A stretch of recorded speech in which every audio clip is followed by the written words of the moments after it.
Chapter 450, Chaos Heavenly Tao Demon God Shen Huang facing the threat of the Annihilation God Emperor. The Heavenly Demon Emperor showed a smile and said, "Divine Emperor, you should understand my meaning. If not for your promotion, how could I have today? It is because of this kindness that I wish to remind you of the cost of doing this." The Annihilation God Emperor looked down at him and asked, "Have you already defected to the battle court?" The Heavenly Demon Emperor replied, "The Disaster Demon Emperor did indeed seek me out, but the battle court cannot cross the boundary gate, and I have no need to defect. However, you are different. You don't belong to this universe and will leave sooner or later." The Annihilation God Emperor fell silent. The Heavenly Demon Emperor's eyes flickered as he said, "Why don't I help you eliminate that person so you won't be seen as having failed Emperor Long Xin?" Boom. A terrifying aura burst forth from the Annihilation God Emperor's body, continuously impacting the Heavenly Demon Emperor and causing the demonic chi around him to disintegrate and reconvene. The Heavenly Demon Emperor slightly bowed his head, his face cast into darkness. "It seems you are not sure you can eradicate the great Heavenly Spirit land, and you want to rely on my strength," the Annihilation God Emperor's voice sounded. The Heavenly Demon Emperor took a deep breath and said, "Our Sky Demon Clan's existence is to eradicate the great heaven and earth of the Heavenly Tao. It is our clan's mission.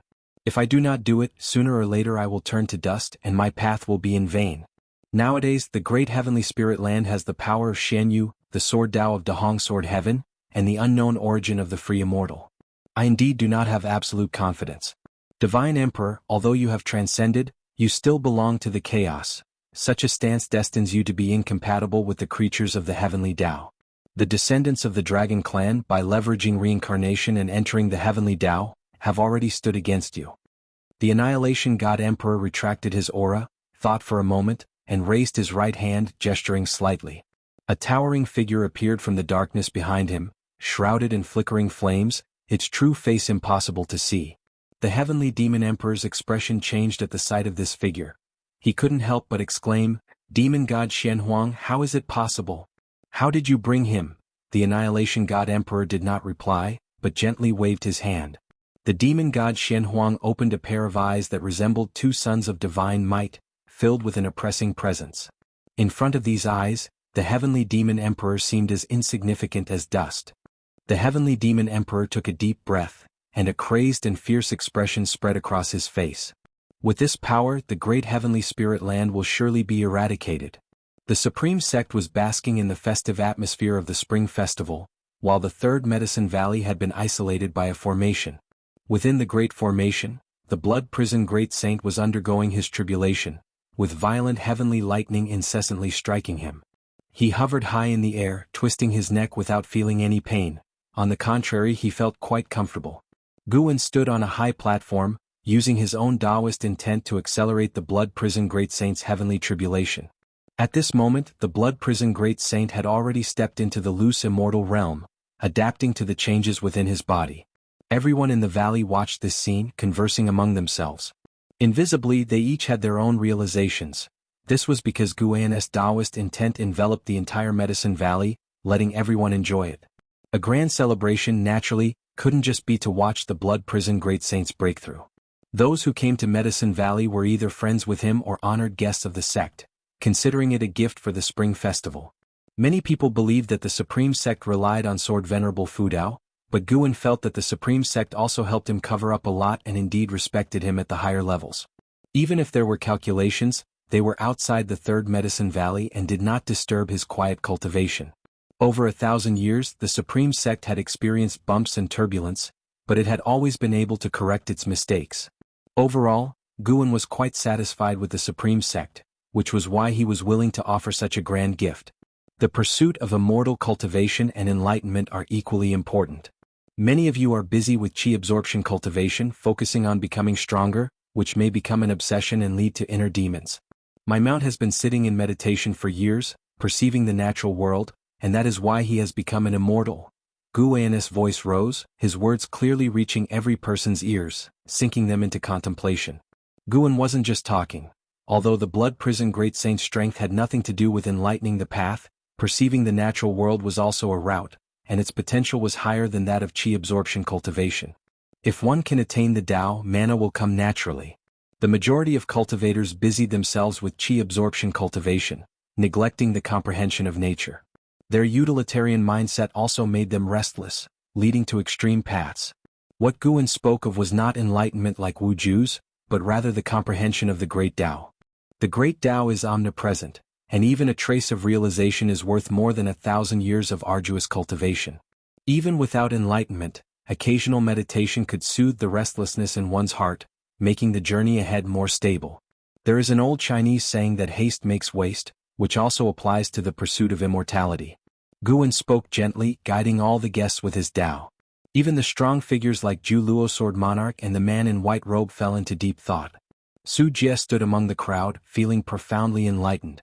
In fact, over the years he felt very impatient, with anger brewing in his heart. If not dispersed, it could become a heart demon in the future. Right now, listening to his master's voice, his heart fell into an unprecedented calm. It was a very comfortable sensation. Time flew swiftly. With Guan's help, the Blood Prison Great Saint's tribulation crossing process was extremely fast. As dusk arrived, the heavenly tribulation dissipated.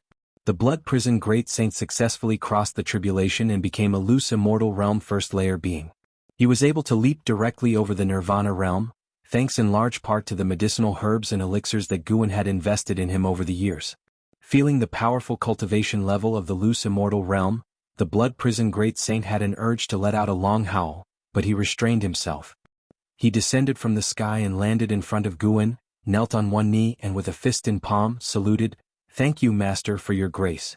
I will forever serve by your side." His voice was loud and clear, causing many people to awaken. This public declaration also confirmed that his becoming an immortal was a gift from Guan. The thunderclouds in the sky hadn't yet dispersed, and the edges of the clouds were tinged with a reddish glow as nightfall approached. Guan helped the Blood Prison Great Saint up and then turned to look at the audience below. Seeing that most of them had already awakened, he raised his hand and smiled, "Ladies and gentlemen, it is the New Year festival, time to drink and be merry." As his words fell, an XN gestured with a wave of her hand, and a large number of Medicine Valley disciples started to move. Boom, boom, boom. Fireworks rose from the mountains at the edge of Medicine Valley, their thunderous sounds awakening everyone still immersed in the contemplation of the heavens and the earth. Suddenly awakened, they felt a sense of loss and even wished to recapture their previous experience. They started to seriously consider Guan's words about comprehending nature. The New Year celebration at the Third Medicine Valley officially began, and Guan, accompanied by the Blood Prison Great Saint, stepped off the stage. He immediately found himself in the spotlight, while many surrounded the Blood Prison Great Saint, lavishing praises and asking him about his experience of becoming immortal. The Blood Prison Great Saint stood with hands on hips, full of vigor. He spoke openly about the power of a loose immortal. His gaze turned to the distance, where he fixed his eyes on the white spirit rat beneath the mystic pure tree, frightening it so much that it immediately burrowed underground, vanishing from sight. The Blood Prison Great Saint cracked a grin, his horned and blood-red hair making him look like an Azura in this world, his smile eerily thrilling. Chapter 451 Heavenly Tao Theory. The Spring Festival at the Third Medicine Valley was a great success, with everyone drinking through the night, sharing stories and growing closer. Guan was quite busy that evening, and even though he appeared enthusiastic, he could sense that everyone was acting reserved around him, except for an Xan and Shenzhen. Even Wu Ju had changed from before. Perhaps this was the downside of being too powerful. Guan stood by the window watching his friends leave one after the other.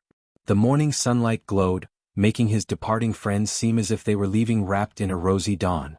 After a while, Guan turned back, went to his desk, and began to write about mind cultivation because last night, LV Badian had expressed a desire to establish a method of heart cultivation and disseminate it throughout the Supreme Sect to help its disciples have a firmer path ahead. Guan hence offered many suggestions such as uniform teaching of cultivation by the master to avoid neglecting any disciples due to a lack of close relations. The Supreme Sect no longer needed to intentionally cultivate geniuses. A strong foundation was more important, which required the effort of all disciples. A sect with geniuses might not be strong, but a sect where most disciples are outstanding was surely not weak. Guan created a 100-year cultivation education plan for the Supreme Sect. Every disciple upon entry would unconditionally receive 100 years of cultivation techniques and spell guidance from the sect unless they violated the rules, ensuring each disciple would possess notable strength and become eligible cultivators. LV Badian was moved by the plan. Although the investment would be substantial, If successful, the supreme sect would undoubtedly become a true holy land. Of course, the most crucial aspect was that the suggestion came from Sword Venerable Fudao. He believed that no one would dare to obstruct it. If resources were lacking, those families would surely rush to donate, meaning the plan would certainly succeed if they desired it. I wonder how long the supreme sect will last, but taking care of the majority of the disciples' lives is also amassing good karma, Guan murmured to himself, feeling content. He now cared more about intangible things than benefits. Having inherited many reincarnation lives and gained many insights, he wanted to distill insights from his own life. The path to the Great Tao is long and full of obstacles, and understanding the Great Tao isn't something that can be directly enhanced by lifespan, but with the ability to evolve through life, he had more time to comprehend the Great Tao. A spring breeze blew in from the window, swaying a green flower on the small altar on the table. The green flower trembled as if years were beckoning, reminding all living beings that youth, once gone, never returns. Time flies and a century passed. One day, Guan strolled through the streets of the outer gate city, followed by the blood prison great saint, whose shape-shifted form was tall and imposing, his fierce gaze capturing attention. Yet many people looked not at him but at Guan. People greeted Guan warmly along the way, and he nodded in response, while the disciples who had never met him asked others about him. That's the Valley Master of the Third Medicine Valley, Guan. It's suspected that he's Sword's Venerable Fudao. What? He is the rumored Sword's Venerable Fudao? It's unclear, but I remember he is supposed to be the disciple of Sword's Venerable Fudao. Anyhow, he represents him. The 100-year mentorship was his proposal. You younger generations should thank him. Otherwise, entering the sect without talent would have made pursuing Taoist sorcery dependent on connections or fighting it out. The 100-year mentorship was his idea? Then he indeed deserves such treatment. We've all benefited from his grace.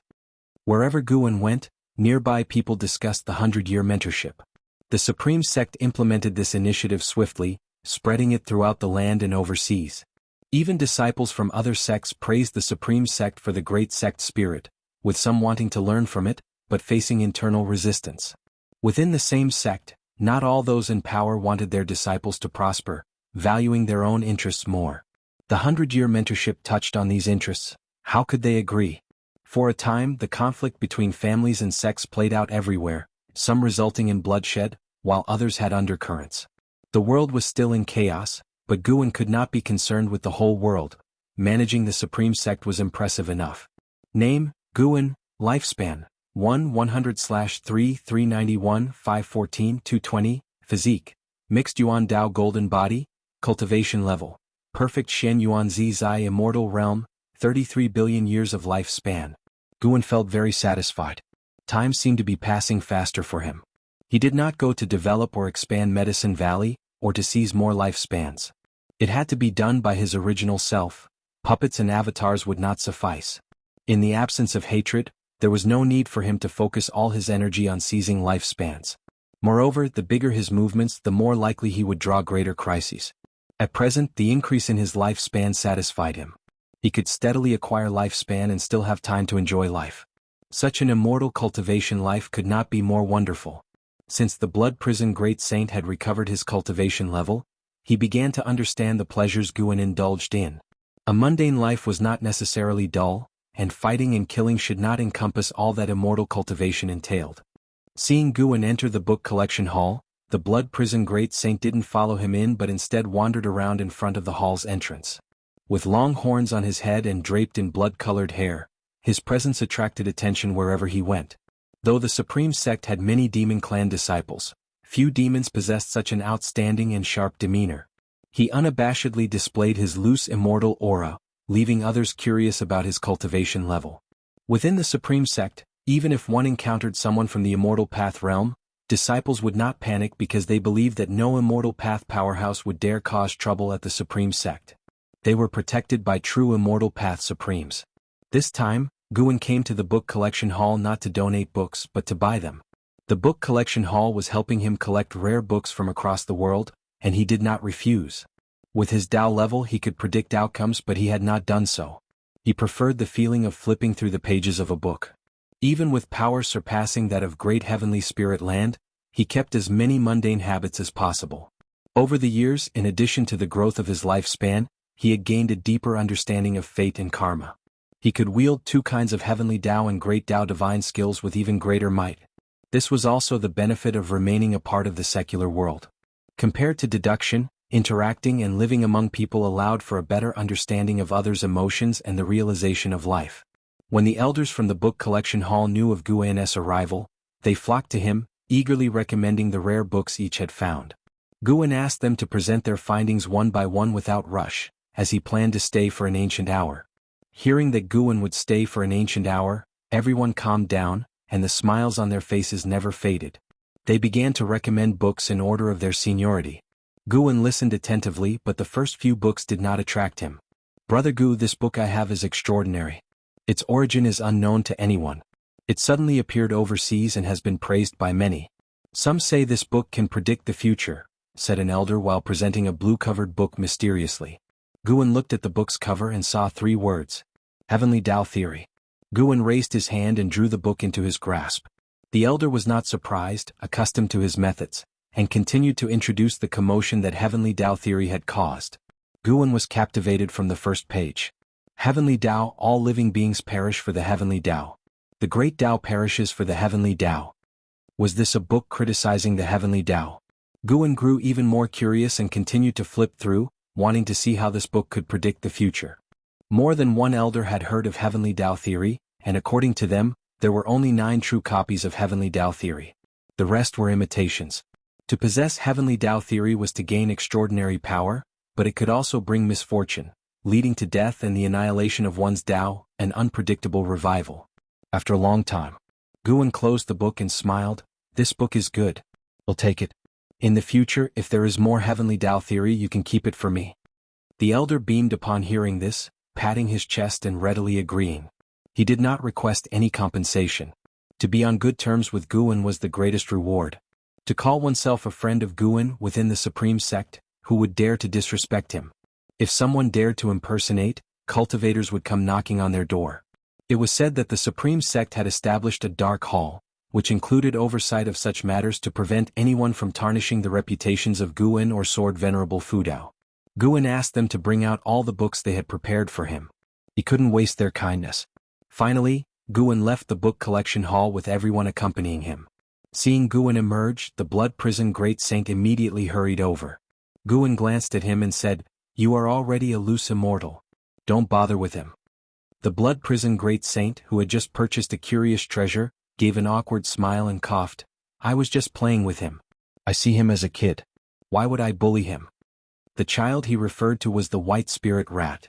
Chapter 452, Surpassing the 9 Heavens of Immortal Path. After Guan spoke up, the Blood Prison Great Saint abandoned his plan to scare the White Spirit Rat. He wasn't upset. If Guan cared so much for the White Spirit Rat, he would naturally do the same for him. Guan continued wandering around the outer gate city until dusk, and before leaving, the Blood Prison Great Saint voluntarily transformed into a bull demon to carry him away. The Blood Prison Great Saint had not forgotten his duty as a mount, and although Guan told him it wasn't necessary, he insisted on doing it. He wasn't foolish. If Guan said he didn't need him to be a bull and he actually believed it, Guan could easily find another bull to replace him the next day. Guan was very pleased with the Blood Prison Great Saint's attitude. He could guess what the Blood Prison Great Saint was thinking. Indeed, with Guan's current capabilities, finding a mount was easy, and he wouldn't even have to look for one himself. People would rush to offer one if they saw he needed it. Guan wouldn't force the Blood Prison Great Saint, but if the Blood Prison Great Saint wanted to stick by him, he wouldn't reject him either. At least by following him, his efforts wouldn't be in vain. Sitting on the back of the bull with the breeze on his face, Guan took out the Heavenly Tao Theory again and continued to read. Although the book was a copy through its words, Guan could feel a special Taoist intent. If it possessed Taoist intent, it likely meant its creator was in the Tao fruit realm. There were many great heaven and earth realms beyond the outer heaven, and Guan had even sensed the presence of the Taoist hidden immortal, though it was deeply hidden and fleeting. He hadn't yet encountered the Xian Yuan Zizai Xian. The Heavenly Tao Theory didn't just appear by chance. After deducing, Guan found that it descended around the world in the same year, indicating that some powerful entity had set its sights on the Great Heavenly Spirit Land. Now there were more than 10 free immortals within the Great Heavenly Spirit Land. They fought subtly in the shadows, and though they occasionally met, they moved their combat to the outer heaven without disturbing the world's situation. The emergence of another Taoist hidden immortal didn't worry Guan, it posed no threat. Besides, he had already started planning his next breakthrough. The Blood Prison Great Saint wasn't flying fast. By the time they reached the Third Medicine Valley, the moon had already risen. Upon landing, Guan didn't go inside. Instead, he walked towards a distant courtyard. The number of disciples in the Third Medicine Valley exceeding 5,000 had forced an Xian to establish a set of criteria for those who wished to stay. Thus, nowadays, the real challenge wasn't finishing one's training but managing to remain. Of course, this set of rules was for new disciples after its implementation, although the older disciples could choose to stay as well, and Guan still treated them the same as before. Along the way, Guan continuously responded to the disciples' salutations. He arrived at that quiet courtyard, sensing Zhu Shi was cultivating inside. He surveyed the courtyard, then walked to the door and raised his hand. The door was knocked and soon Zhu Shi opened it. Seeing Guan, she immediately bowed. "May I come in to chat with you?" Guan asked with a smile. Upon hearing this, Zhu Shi hurriedly stepped aside, inviting Guan inside. Having known him for 100 years, she respected Guan deeply and wasn't worried he might harm her. She thought that if Guan were hypocritical, he couldn't possibly maintain it for so long, especially not a great power cultivator interacting with others daily. Could he continue to behave with such equality? Moreover, from Guan's perspective, there was no need to pretend. He could now make the whole world submit to him. Who could stop him? Compared to reckless strongmen, Zhu Shi admired Guan more, a man who could restrain his emotions and desires. Guan entered the room and noticed Zhu Zai's room was clean and simple, with no excessive furnishings, and a refreshing fragrance wafted through the air, refreshing the senses. Guan took a seat at the table and Zhu Shi closed the door and began to pour him tea. After exchanging pleasantries for a while, Zhu Shi sat opposite Guan and asked, "Master, is there something you need?" She was now a disciple of the Third Medicine Valley, and it was only proper to address Guan as her master. Guan smiled and asked, "Did you recently acquire a book?" Zhu Shi, puzzled, inquired, "What book?" "Heavenly Tao Theory." Upon hearing this, Zhu Zai's expression changed slightly. She immediately took out a copied version of the Heavenly Tao Theory, and asked, "Is it this book? Master, do you want it?" Previously, when Guan was calculating the Heavenly Tao Theory, he deduced that one of the true copies was in Zhu Zai's possession, which he had found by chance during an outing several months ago. But such coincidences were too many. Guan did not take the Heavenly Tao Theory from her hands but rather said slowly, "Zhu Shi, I have actually known what kind of person you are for a long time. I noticed you back when you were still at the Moonfall Divine Lake. You liked to steal medicinal herbs." Zhu Shi widened her eyes and instinctively stood up and stepped back. Guan stared at her and said, "You are wary of everyone, so I did not expose you. The reasons I accepted you as a disciple were firstly because of your talent, secondly because you had not committed grave evils and there was still hope for you, and I can provide you with endless medicinal herbs. However, I also need you to trust me. The reason I focused on you early on was only because of your unique physique. Have you always wanted to know the origins of your bloodline?" Hearing this, most of Zhu Zai's panic dissipated. She cautiously approached the table and said, "Master, I have not stolen any medicinal herbs within the Third Medicine Valley." What she said was true because the treatments in the Third Medicine Valley were good. The words an Xian had previously spoken to her alone had spread, and many families were trying to win her over, thinking she might become the direct disciple of Sword Venerable Fudao. Guan said, "I know, so I never questioned you. Today I sought you out because this book, Heavenly Tao Theory, is extraordinary and could bring trouble to both you and the Third Medicine Valley." Upon hearing this, Zhu Shi immediately took the Heavenly Tao Theory out. The real Heavenly Tao Theory was a red-covered book, almost as if it was stained with blood, emanating a sinister aura upon its appearance. Guan flicked his finger and the Heavenly Tao Theory, in Zhu Zai's hands, flew out, landing on the table close to Guan's arm. Zhu Shi thought to herself, what an impressive skill. Her cultivation level wasn't low as she had only concealed her true strength, but in front of Guan she felt her spiritual power was fragile and couldn't react in time. Guan said, "This book probably comes from beyond the outer heaven and is the work of someone who surpassed the 9 heavens of the immortal path. It will continuously integrate with your causation and chi fortune. The more you use it, the more dependent you become, eventually becoming manipulated by it. To be unaffected, you need to surpass the free immortal, even surpass its creator." Surpass the 9 heavens of the immortal path? Zhu Shi, frightened to pallor, cautiously asked, "Master, what should I do?" Guan smiled and asked, "Do you like this book?" I do know, I just like its power, Zhu Shi honestly replied. She had mistakenly thought it was an immortal path's supreme treasure, which is why she had hidden it so carefully. Guan smiled and said, I can let you keep it, but you mustn't use it. It'll teach you how to control its power, and if any entity tries to contact you, you must tell me. Zhu Shi agreed without hesitation. She had no reason to side with the entity behind the heavenly Tao theory. Chapter 453. Demon God descends to the world. Guan saw that Zhu Shi agreed, then pushed the heavenly Tao theory towards her. She did not pick it up immediately but instead looked at Guan and asked, Master, do you truly know my lineage? Guan replied, Actually, your background is quite ordinary, and there are no karmic entanglements entwined with you. Your talent is exceptional and occurs once in an era, blessed by heaven and earth, known as the Tai Chu swallowing yuan body. Tai Chu swallowing yuan body. Upon hearing these 5 words, Zhu Shi fell into a daze, inexplicably accepting this name as though awakening distant memories. Guan encouraged, cultivate diligently. One day you will stand at the pinnacle of the immortal path and become the person you currently admire or even surpass them. Hearing this, Zhu Shi wanted to ask, Can I surpass you? She was not ignorant of decorum to such an extent. She only dared to think it in her heart. Guan began to inquire about Zhu Zai's cultivation struggles.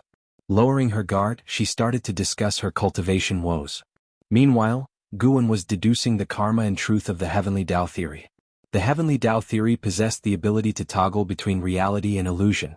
In battle, it could make the injuries Zhu Shi received turn unreal, as if she were unharmed, delaying the damage while also being able to wield non-existent spells and divine skills to attack the enemy, making the enemy believe they sustained severe injuries when in reality they had not. This effect would persist for a while before disappearing. This power was different from karma, it was a very special power of the Tao. Currently, Guan had not yet researched this type of Tao, and he was quite intrigued by it. An hour later, Guan stood up to leave. Master, keep the heavenly Tao theory for now. I will ask you for it when I need it. How does that sound? Zhu Shi handed the heavenly Tao theory to Guan, speaking seriously. She was also reluctant to part with it, but after knowing the origin of the heavenly Tao theory, she felt apprehensive about the book as if it burned to the touch. Most crucially, could Guan's ability to discern the book's origin suggest that he might be stronger than the entity behind the book? Moreover, she could sense Guan's interest in the heavenly Tao theory, otherwise he wouldn't have personally come to seek her out, and since Guan said he would cultivate her, why shouldn't she be generous? Guan smiled as he accepted the heavenly Tao theory, considering her quite sensible. After Guan had left, Zhu Shi closed her room door and finally breathed a sigh of relief. Not just due to her cautious nature. Anyone would feel frightened knowing such a mighty figure was watching over them. She went over their conversation in her mind, ensuring that she had not misspoken before she could fully relax. She resettled into meditation on her bed, her eyes drifting toward the window, pondering deeply with a distant look in her eyes. Why was she always afraid? She felt that her nature wasn't necessarily good, but she instinctively stayed alert around everyone, and her first reaction to potential troubles was to evade. But such is human nature. Even knowing one's flaws doesn't make them easy to amend. After a while, she redirected her focus, continuing her cultivation. After chatting with Zhu Shi, Guan would guide her in practicing the stepping path of ages step every few days, spending other times either picking flowers and herbs or studying the powers of Tao and the heavenly Tao theory. He didn't absorb this power directly but perceived its existence, seeking similar ones within the universe's unobservable Tao rules for enlightenment. By doing so, he could sense a purer power of the Tao, preventing any schemes from the entity behind the heavenly Tao theory. The universe was vast, with countless colorless and intangible types of Tao rules acting as its foundation, birthing the universe and all within it. Each Tao rule was vast and boundless. Although Guan had studied the Karma Tao and the Fate Tao, compared to one of these rules they were vastly inferior. He could hardly imagine what realm would be potent enough to rival the Tao. When Guan began to comprehend the great Tao and reduced his idle play, time began to flow more swiftly. In the blink of an eye, another 45 years had passed. In the summer of this year, Guan arrived at the outer world cave of Heavenly Phoenix Mountain. The 3 demons Tian Yaoer had already moved to the outer world cave, and the medicinal herbs from Yanchu cave had also been transferred there. As the minor heaven and earth that Guan had opened up, the heaven and earth rules of the outer world cave had become more complete. The grotto heaven was rich in spiritual energy, which steadily increased the cultivation level of Tian Yaoer and the others. Now Tian Yaoer had reached the 9th layer of the Mahayana realm and was ready to break through at any moment. Guan prepared to take her out for the tribulation crossing to prevent any harm to the outer world cave. Upon hearing that they could go out, Tian Yaoer was thrilled. Tianqing and Tianbai also clamored to join, clinging to Guan's arms and acting coquettishly. Tianqing was charming and full of grace, her mature demeanor making her seem like an older sister, while Tianbai was more innocent but loved to act spoiled, always speaking in a whiny tone. The two sisters coordinated well, and Guan, with a softened heart, could only agree to take them out. Seeing their wishes fulfilled, Tian Yaoer sent them away and alone clutched Guan's arm and asked, "Master, once I break through successfully, can I always stay with you?" She had been cultivating underground for nearly 1,000 years, having been only 17 when she arrived. Now she was 989 years old. How could she not be curious about the vast world outside? Guan replied, "That's not possible. If you leave, who will help me guard this grotto heaven? I cannot trust Tianqing and Tianbai with that." Hearing this, Tian Yaoer's face fell immediately, clearly disheartened. Guan changed his tone, "However, occasionally taking you out for a stroll isn't out of the question." "Thank you, master." Tian Yaoer's face lit up with a smile, promptly expressing her gratitude to Guan. Guan glanced at her. Despite her nearly 1,000 years of age, she still looked like a young girl. Perhaps she should experience the mundane world sooner or later. Otherwise, reaching a higher realm without Live's insights might make her journey arduous. He continued walking forward, Tian Yaoer by his side, while Tianqing and Tianbai leapt around, retaining their cat-like nature. As Guan chatted with Tian Yaoer, listening to her joyful laughter, his mood brightened as well. Boom, boom, boom, suddenly the ground trembled. The spiritual energy of the outer world cave began to surge chaotically, as if the apocalypse was upon them. Horrified, Tianqing and Tianbai quickly stopped, and Tian Yaoer frowned. She could sense an awful pressure coming from beyond the grotto heaven. This pressure was not fleeting but continuous and increasingly terrifying. "Master, what's happening?" Tianqing looked at Guan, asking anxiously.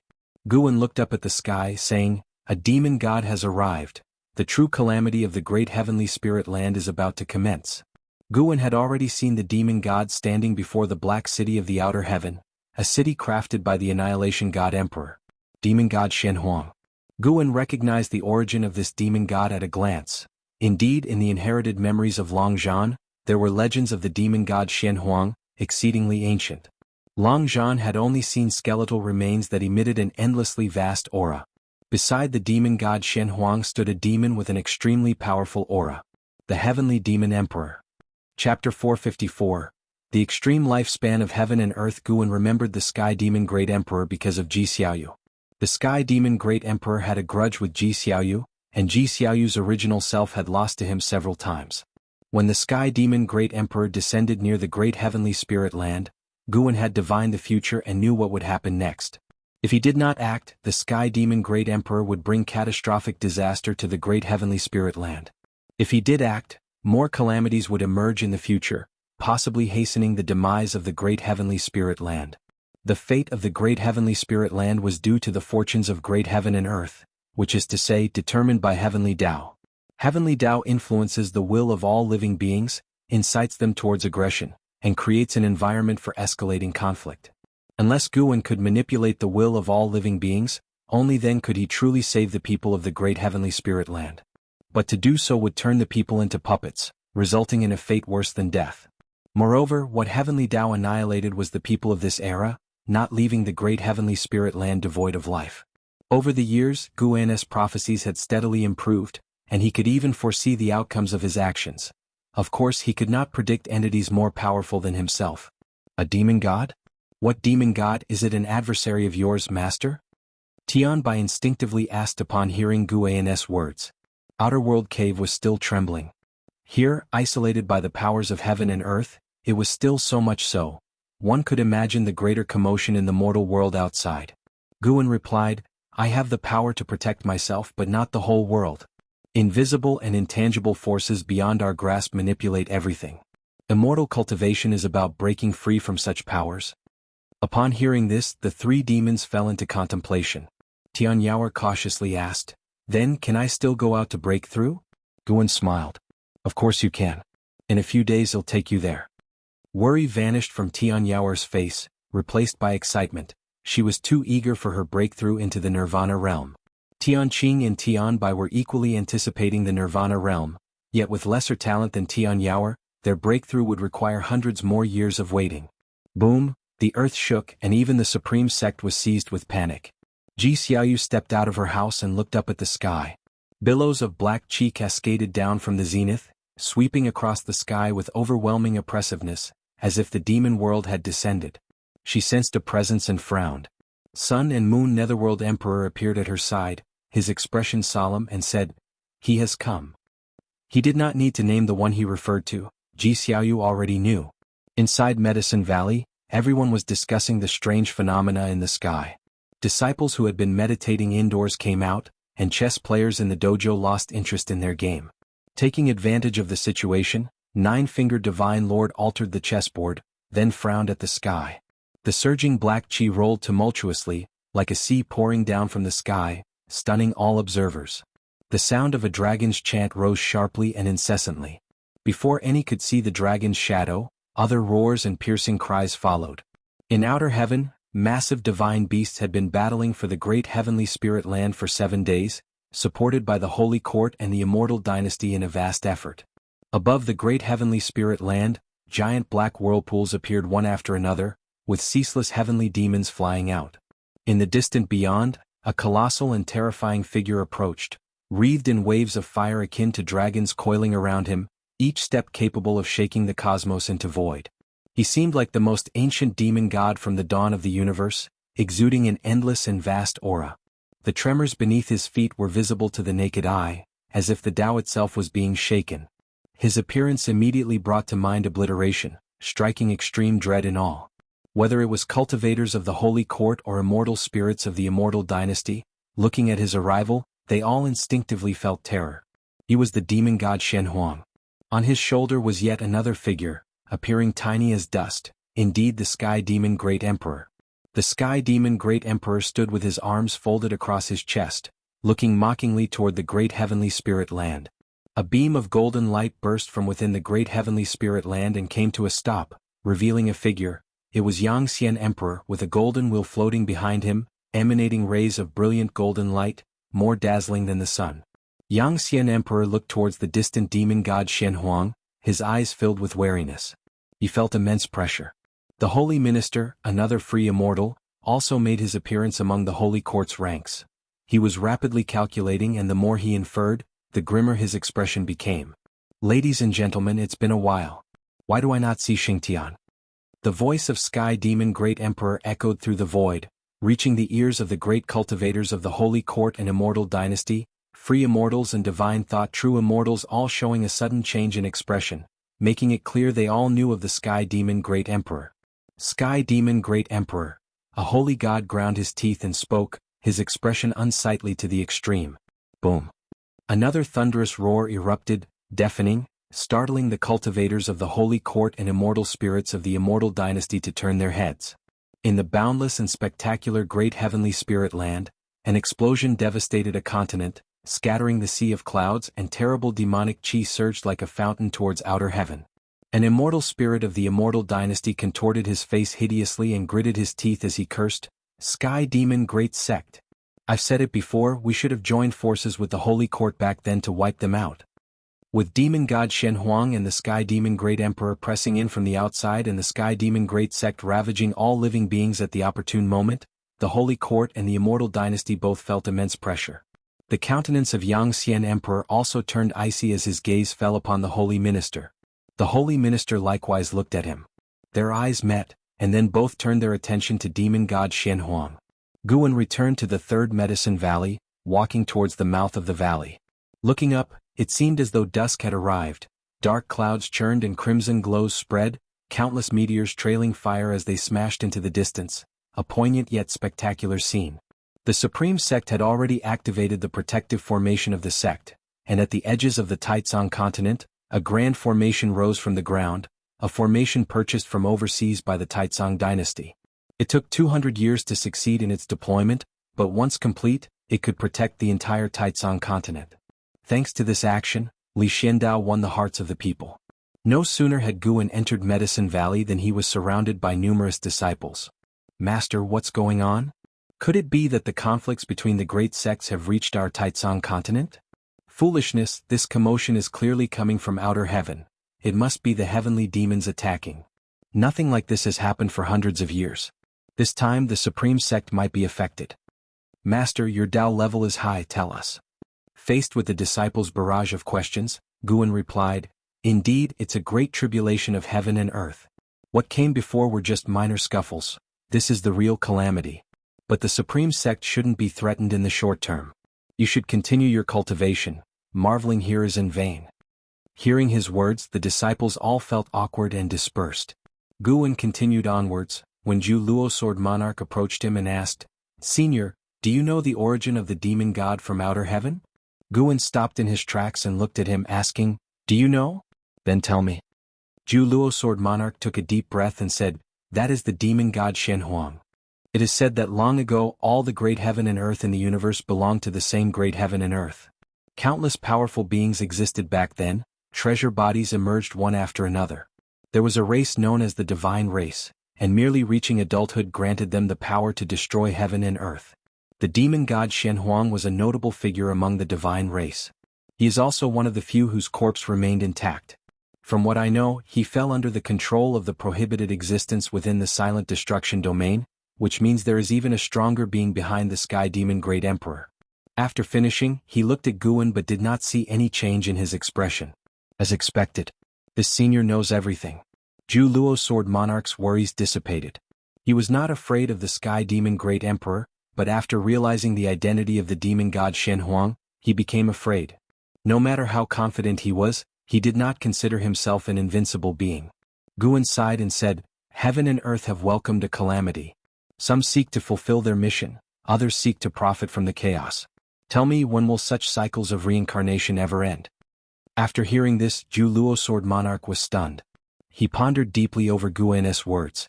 Guan was lamenting over the heavenly Tao. Humans have a limit to their lifespan, and it seemed so did heaven and earth. He had seen millions of scenarios of destruction for the great heavenly spirit land, with the outcome still rapidly increasing. Zhu Luo Sword Monarch had not considered the heavenly Tao. He thought that Guan was expressing dissatisfaction with the beings behind the demon god Shen Huang. Beyond the game of chess, each chess player is also a chess piece. If your sword Tao wishes to ascend to a higher level, you must forge your own path independent of any Tao. Guan left those words behind and continued towards his loft. Zhu Luo Sword Monarch furrowed his brows, considering how difficult it was to forge one's own path. Not everyone was the Sword Saint ancestor. His Holy Heart Sword Tao did indeed count as his own path. He had once visited the Sword Tao River, where the Holy Heart Sword Tao existed eternally, coexisting with the Great Tao. Despite his constant claims of wanting to surpass the Holy Heart Sword Tao, he knew in his heart how far he was from it. He merely wanted to use the Holy Heart Sword Tao to break the shackles on his path of cultivation. He looked towards the retreating figure of Guan, his eyes brimming with curiosity. The great heavenly spirit land was about to turn to dust. What would this being who had surpassed the free immortal do? Would he intervene to protect, or would he distance himself from the strife? Turning his head to look at the disciples in the valley, a premonition told him that Guan would not forsake everything here. This was his observation from staying in the Third Medicine Valley for so many years. Guan arrived at the base of the building, noticing Ji Xiaoyu and Sun and Moon Netherworld Emperor still engaged in observation. He raised his hand to greet them. Ji Xiaoyu looked at Guan and said, It seems this life of mine is coming to an end. Guan stopped and asked with surprise, Why? You're not from the great heavenly spirit land, so you shouldn't feel such a great sense of responsibility, right? Ji Xiaoyu replied, The sky demon Great Emperor is a sworn enemy of my original self. When he appears, the power of the primordial Taoist talisman also stirs, eager for a confrontation. The Sun and Moon Netherworld Emperor stood by, silent. He had long hoped for Ji Xiaoyu to end this life, but the differences in seniority kept him from acting rashly. Guan narrowed his eyes, asking, Do you have any regrets or wishes then? There was no sadness in Ji Xiaoyu's eyes, only calm. She looked at Guan and asked, In this life and the previous one, am I different to you? Chapter 455. Saving the world. Of course there are. Although it's the same person, when interacting with him, I feel like they are two completely different people. Guan seriously responded, which was indeed what he thought. However, each Ji Xiaoyu had the same soul. It was only due to the discrepancies caused by lost memories and new experiential memories that different emotions emerged, Yet he couldn't divide Ji Xiaoyu's soul in two. Reincarnation Path Emperor would reincarnate with his own soul, rather than splitting his soul or reincarnating through an avatar. What Guan spoke of were his feelings at the moment, his true feelings. Once Ji Xiaoyu's memories fully merged, he would no longer be so conflicted, but the interactions during this time would occupy a place in Guan's memories, one that even the true Ji Xiaoyu couldn't completely replace. Everyone, when existing in the world, definitely places great importance on their own feelings. The same person may induce different feelings during different periods, and many even reminisce about their former selves. When Ji Xiaoyu heard what Guan said, a smile appeared on his face and said, "If that's the case, then I have no regrets in this life." Just as Guan was about to reply, Ji Xiaoyu stared at him with a smile curving his lips and asked, "Have you ever thought that from the beginning I was always myself?" Guan raised his eyebrows, not waiting for him to answer. Ji Xiaoyu turned around and went back inside. The Sun and Moon Netherworld Emperor's expression drastically changed, and he looked at her excitedly, even his body couldn't help but tremble. "Netherworld Emperor, fight against the Sky Demon clan while I restore my cultivation level." Ji Xiaoyu spoke without turning his head. The Sun and Moon Netherworld Emperor was overjoyed and immediately gave a fist and palm salute and then vanished on the spot. Guan watched Ji Xiaoyu's retreating figure, his eyes filled with surprise. He suddenly recalled what Ji Xiaoyu had said to him in the Seven-Star Spirit Realm after using the power of the innate Taoist talisman. "I didn't expect that. I still underestimated you, Sword Venerable. I look forward to meeting you again." Could it be that Ji Xiaoyu chose to be reincarnated in the Ji family again this life, continuing to use the name Ji Xiaoyu? Was it to meet him? On further thought, it's indeed probable. Ji Xiaoyu understood all her karmic ties, and when she was in peril, Sword Venerable Fu Dao appeared. It could not be coincidental. The strength Guan had displayed should have been capable of annihilating the Seven-Star Spirit Realm at any moment in Ji Xiaoyu's eyes. Possessing such power yet only intervening during her moments of crisis was indeed suspicious. Guan thought of Ji Xiaoyu's attitude towards him in this life. He couldn't clearly tell if she was just acting superbly or if her feelings were genuine. He didn't ponder further and turned towards the stairs. The sky continuously streaked with shooting stars, strong winds consistently approached from afar, and the whole Third Medicine Valley was inundated with noise, the atmosphere filled with a tense and frightening aura. Although the Taizong continent had temporarily not been affected, the territories overseas were already enveloped in turmoil. The Sky Demon Great Sect swept across all lands, numerous transport barriers emerging, and hordes of sky demons directly descended upon the earth, killing every living spirit they encountered, be it human or demon. From above outer heaven observing the great heavenly spirit land, it was akin to a magnificent scroll upon which ink spots continuously emerged and expanded. Simultaneously, demon god Shen Huang had already arrived near the great heavenly spirit land, and up ahead, 7 free immortals appeared. Yang Xian Emperor, Holy Minister, Ancient Immortal Emperor, Saint Ancestor, and 3 free immortals who had returned from outer heaven. Even though they were all in the same great realm, the 7 free immortals felt immense pressure. The oppressive aura of demon god Shen Huang was simply too strong, so strong it made them feel as though they faced a being from a higher realm.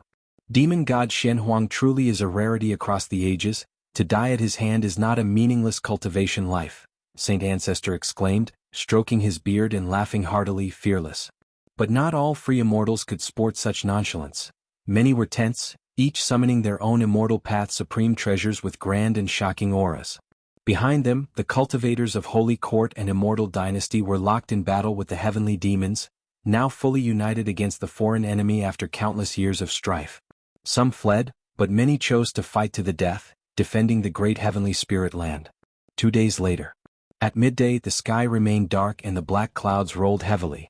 Zhu Luo Sword Monarch meditated under a tree, gazing into the distance, deep in thought. Su Jie, dressed in blue, approached Zhu Luo Sword Monarch, bowed respectfully and said, "Senior, thank you for your guidance all these years. I am prepared to join my sect in the campaign, unsure if I will return. I have not yet repaid you for your teachings. I can only come to pay my respects beforehand." Indeed, go. A world in chaos is a golden age for true talents.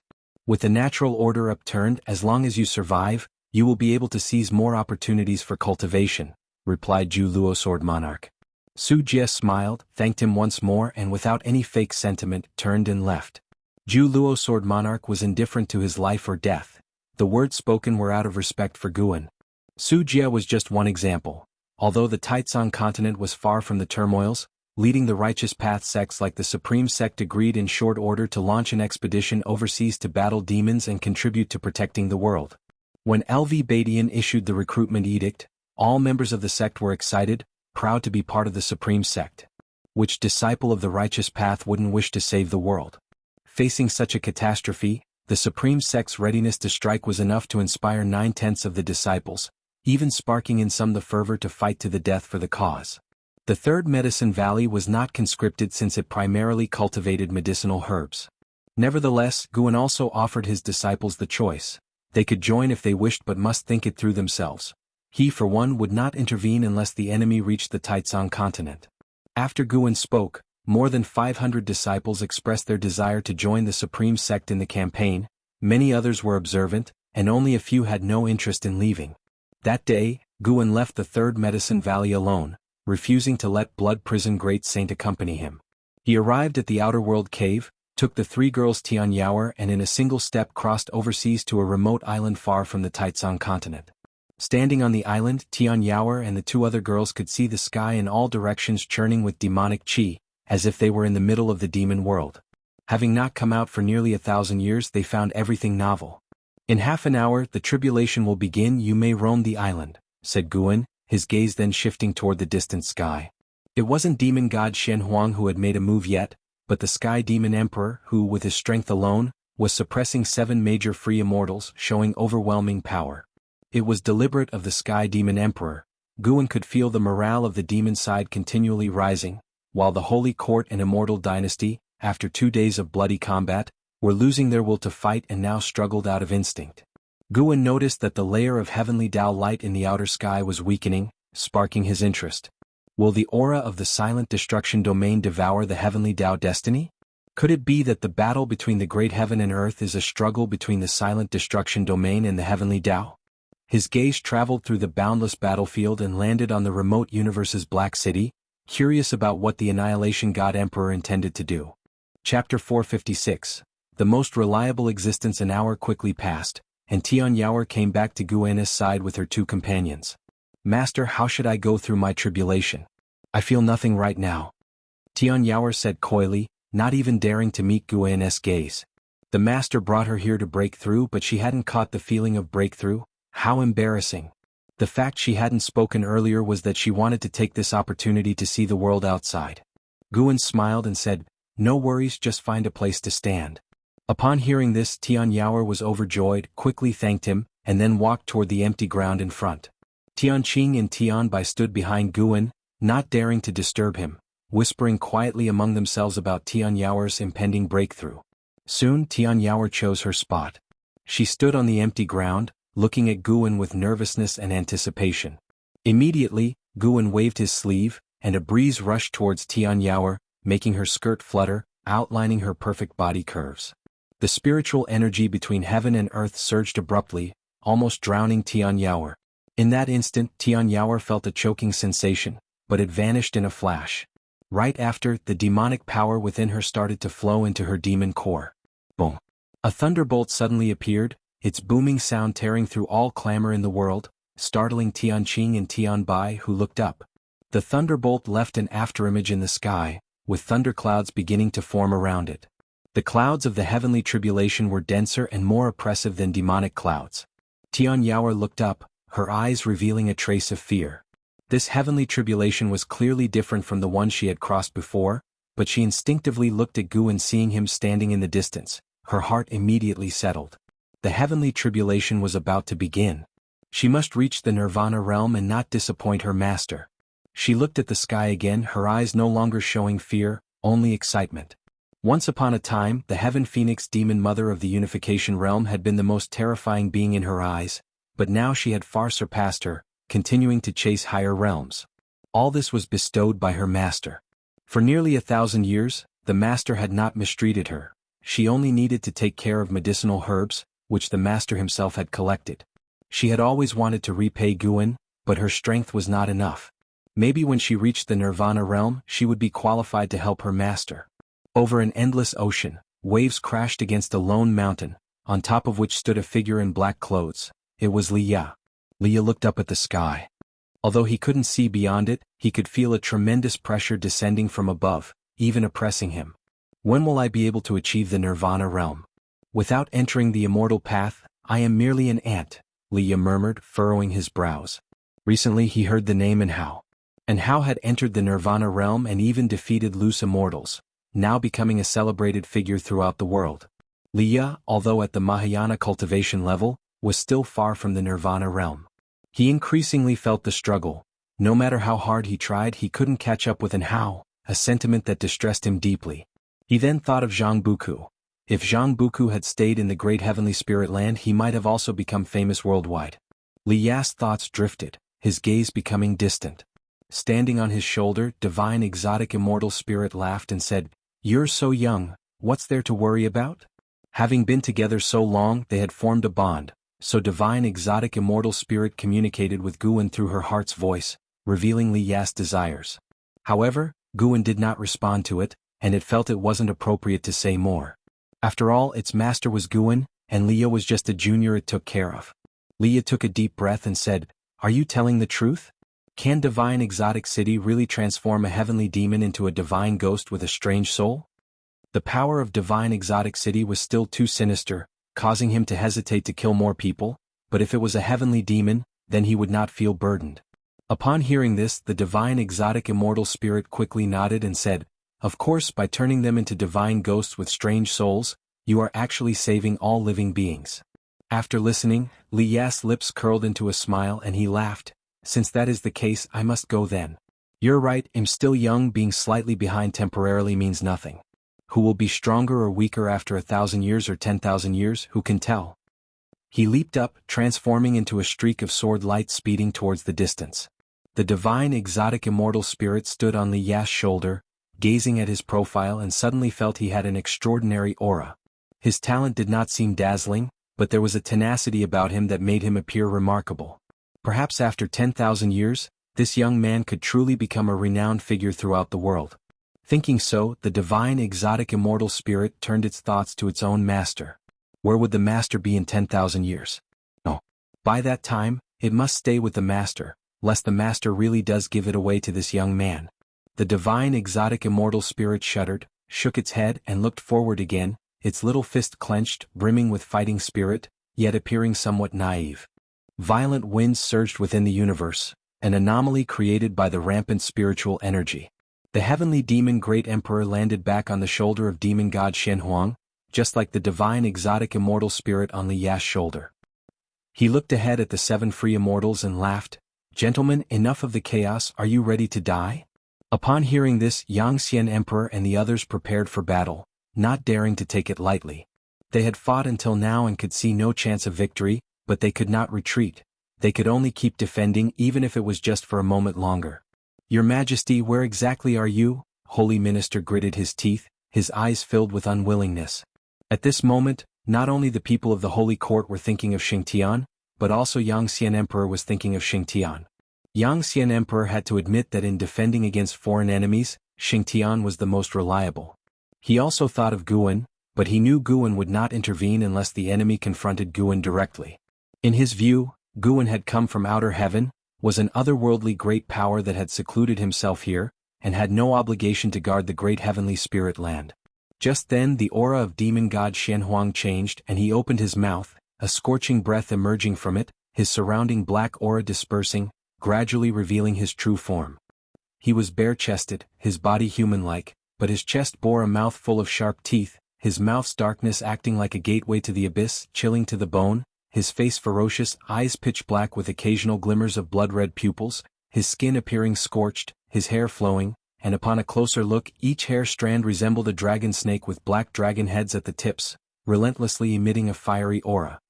His waist encircled by a bone dragon, his legs sturdy as pillars that could not be shaken, wrapped in flowing demonic chi till the knee, his feet unseen. When demon god Shenhuang opened his mouth, the pressure on the 7 free immortals doubled. "Gentlemen, let's all out fight." Saint Ancestor spoke, his tone grave. The other free immortals could also feel the terrifying power accumulating in demon god Shenhuang.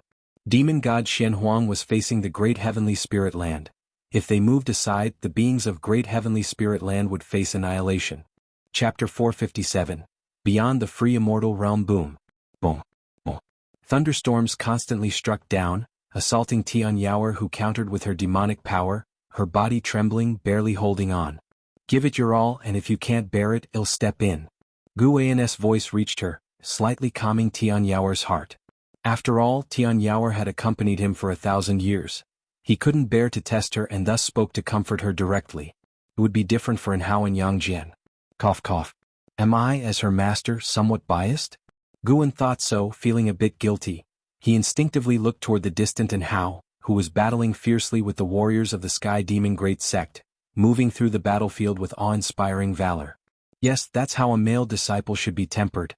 Guan, noticing that the tribulation was still in its early stages, began to survey the world with his divine thought. He didn't want to interfere too much with this catastrophe.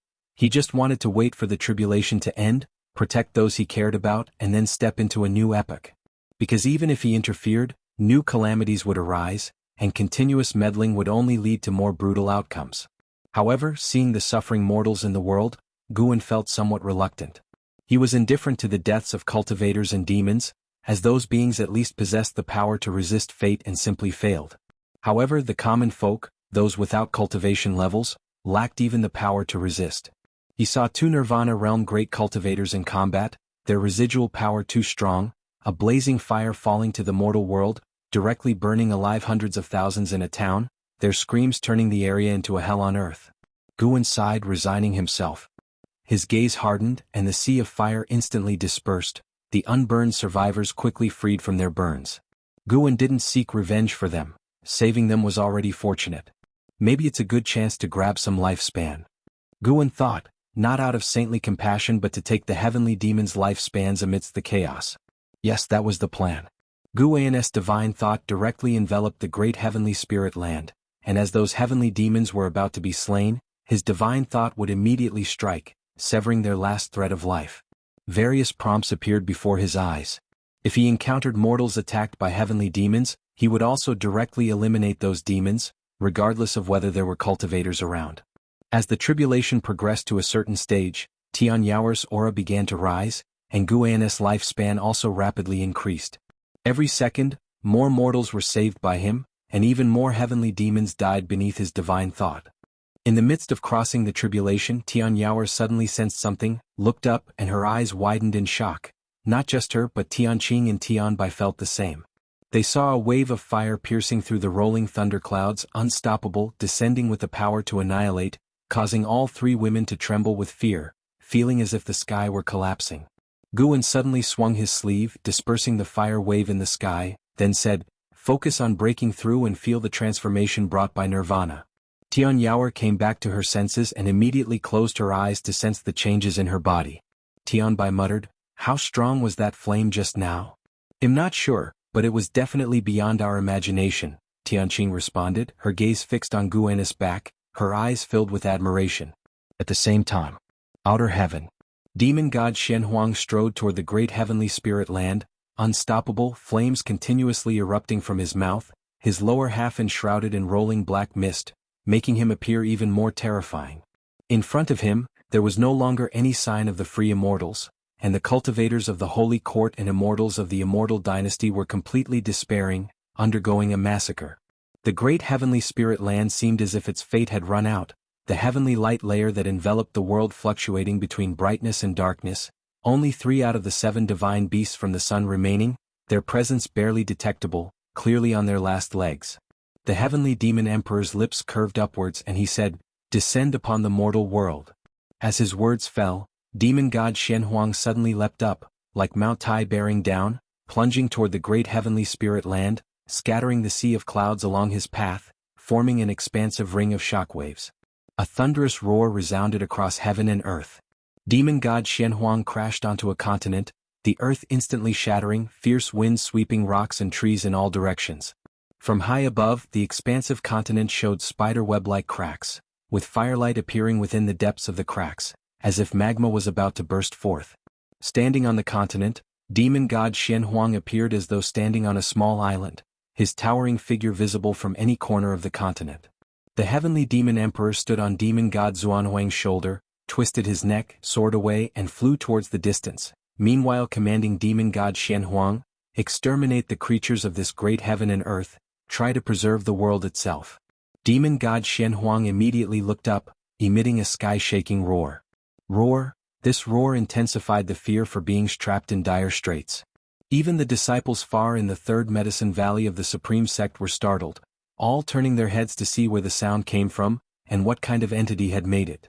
An Xan who was meditating under the mystic pure tree, furrowed her brows, wondering if her master who had gone out today, might be going to battle such a demon. The roar of demon god Xianhuang instilled fear in everyone. An Xan felt as though she were in a cold cellar, her whole body chilled as if she were about to face the most terrifying existence in the world. The declaration of war from demon god Xianhuang unsettled all the powers in the great heavenly spirit land. After leaving demon god Xianhuang, the heavenly demon emperor flew in the high sky, holding a black mirror as if searching for something, his gaze sweeping across heaven and earth. Suddenly he noticed something and turned his head, then vanished from the spot. The next second he arrived on an island, following his gaze which was fixed on Tian Yaoer, who was enveloped by intense thunder. Further away were three figures, Guan, Tianqing and Tianbai. Nirvana tribulation, this cultivation technique is not simple, murmured the heavenly demon emperor as he stood on a rock, quietly observing Tian Yaoer. Tianqing's gaze suddenly caught sight of him. Her beautiful eyes widened at the sight of the heavenly demon emperor. He looked menacing, exuding an extreme sense of danger. She instinctively grabbed Guan's arm and whispered, "Master, someone has come." Guan glanced at the heavenly demon emperor. Heavenly demon emperor, free immortal realm 9 layers 239,709, 201/500, 000, 000/999, 999, 999, pure ages, all nines. It seemed this being truly was a rare fortunate existence blessed by heaven and earth. Feeling Guan's gaze, the heavenly demon emperor's lips curled into a smile.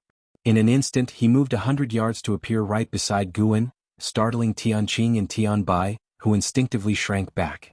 Just as the heavenly demon emperor was about to speak, Guan suddenly swung his sleeve. Boom! In an instant the heavenly demon emperor was reduced to ash, and a gust swept back, lifting a dust dragon into the air. The sound of thunder continued to echo, while Tianqing and Tianbai stood stunned.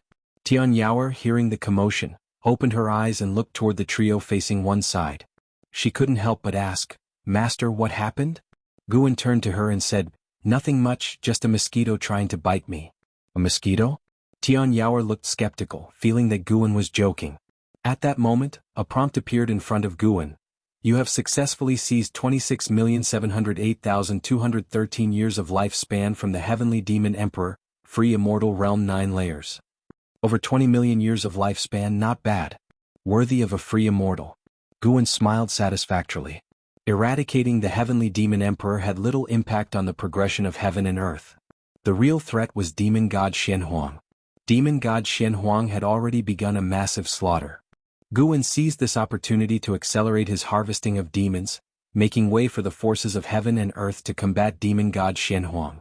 Since demon god Xianhuang was not a living spirit, killing him would not release a lifespan, thus Guan had no interest in him. Boom! A golden thunderbolt struck down, resembling a golden dragon, its majestic power formidable. Guan's gaze locked onto Tian Yaoer as a faint golden light burst from her, resisting the attack of the golden thunder. Tian Yaoer felt her heart skip a beat and looked up instinctively, not seeing the golden thunder anymore. "Master, about that guy just now," Tianqing began cautiously. She didn't know how to express it. The sudden appearance of the heavenly demon emperor had almost scared her to death. Unexpectedly, with a wave of their master's sleeve, the heavenly demon emperor was obliterated. Tianbai, more daring, directly asked, "Master, what realm was that man from?" Guan responded nonchalantly, "Free immortal." "What realm is free immortal? How many levels higher than nirvana?" Tianbai's eyes shone with excitement as she asked. Guan glanced at her and snorted, "You'll have to figure that out yourself." Tianbai was lost in infinite possibilities. She aspired to reach the free immortal realm in the future, no, to surpass it, otherwise she would seem insignificant before her master. Chapter 458. An even more terrifying existence. The words free immortal deeply embedded themselves in the hearts of Tianqing and Tianbai, who both aspired to reach this goal. It was only many years later that they realized how unattainable the free immortal truly was.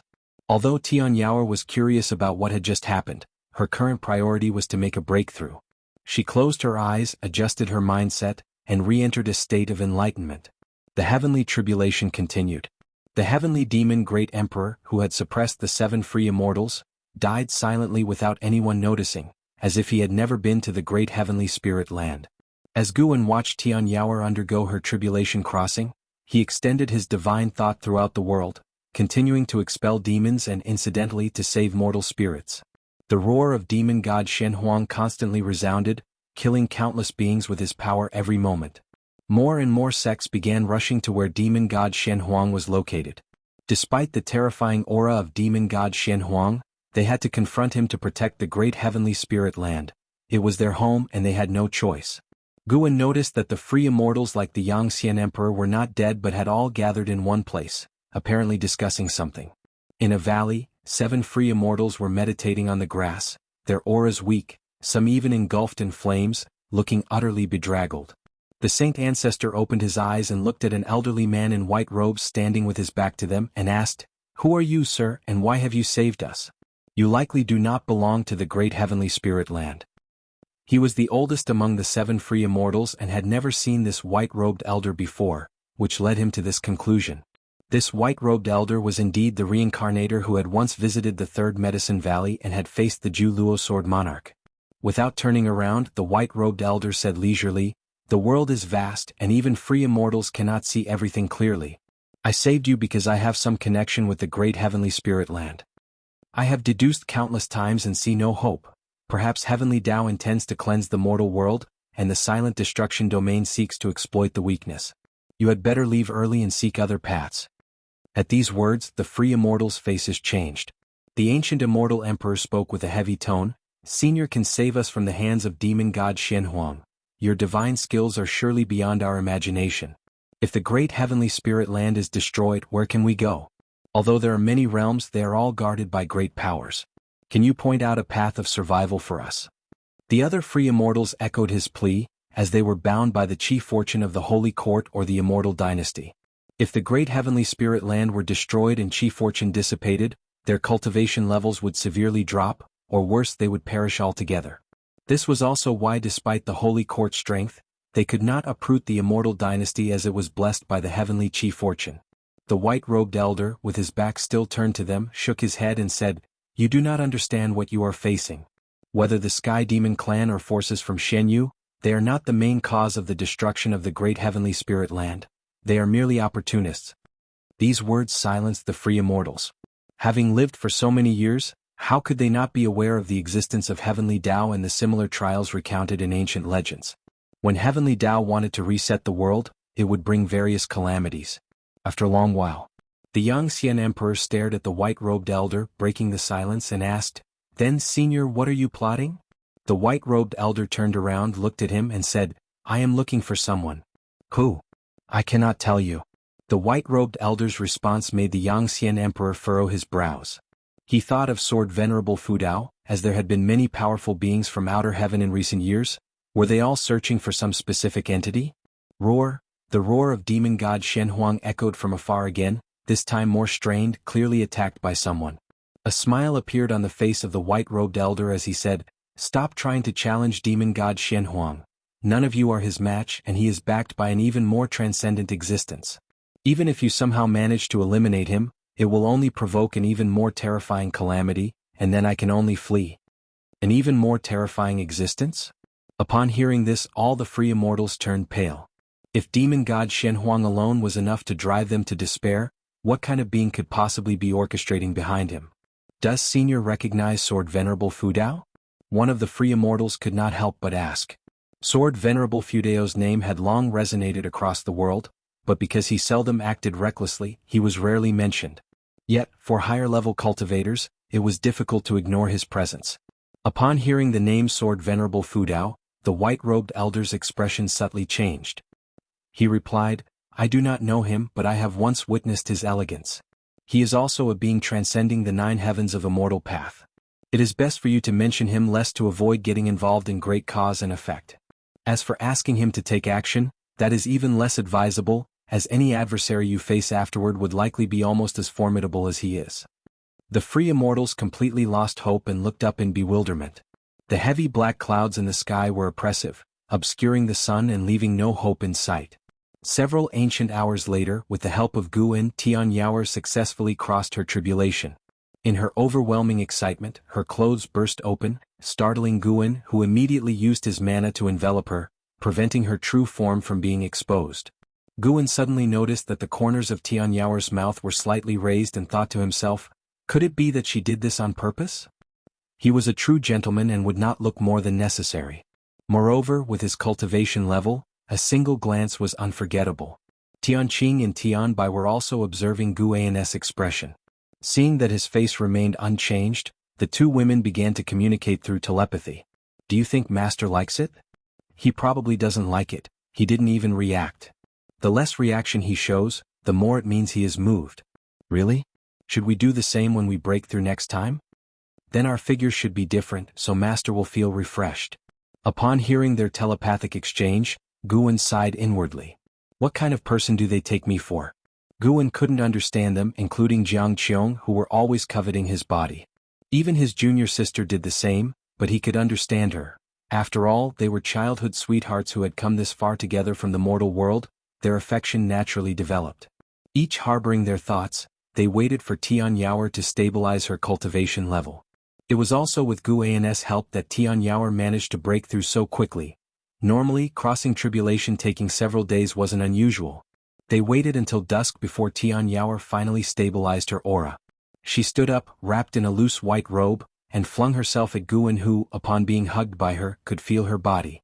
Alright, from now on you are also a Nirvana realm powerhouse. Try to keep some dignity, Guan said sternly. Tian Yaoer looked up, giggling. I just want to be like this, even if it means hanging on to my master forever, I am willing. Hanging on forever?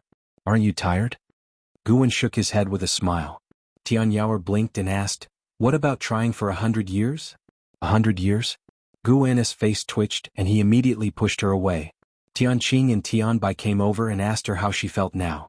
Tian Yaoer was very excited and began talking about the transformations of the Nirvana realm. Tianqing and Tianbai listened attentively, while Guan, not in a hurry to get back, continued to eliminate demons. During this half-day period, the lifespan he had harvested had almost reached 1 billion years.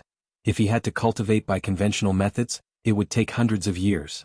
With Guan operating covertly, the Sky Demon Great Sect was temporarily unable to overturn the world, and the slaughter methods of demon god Shen Huang, in order to preserve heaven and earth, were not too wild.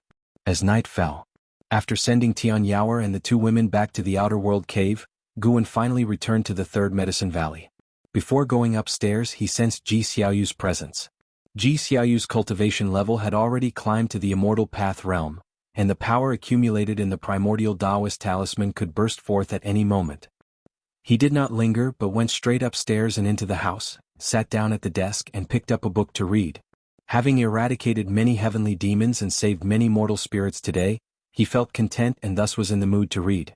30 minutes later, footsteps came from outside the door. Guan waved his hand and the door opened with Ji Xiaoyu walking in.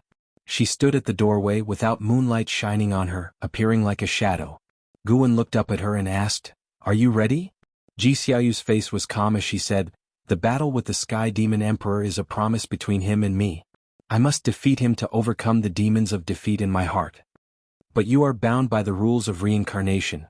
You couldn't possibly be his match," Guan asked, feigning concern. He began calculating Ji Xiaoyu's fate. Indeed, the future had changed again. Chapter 459.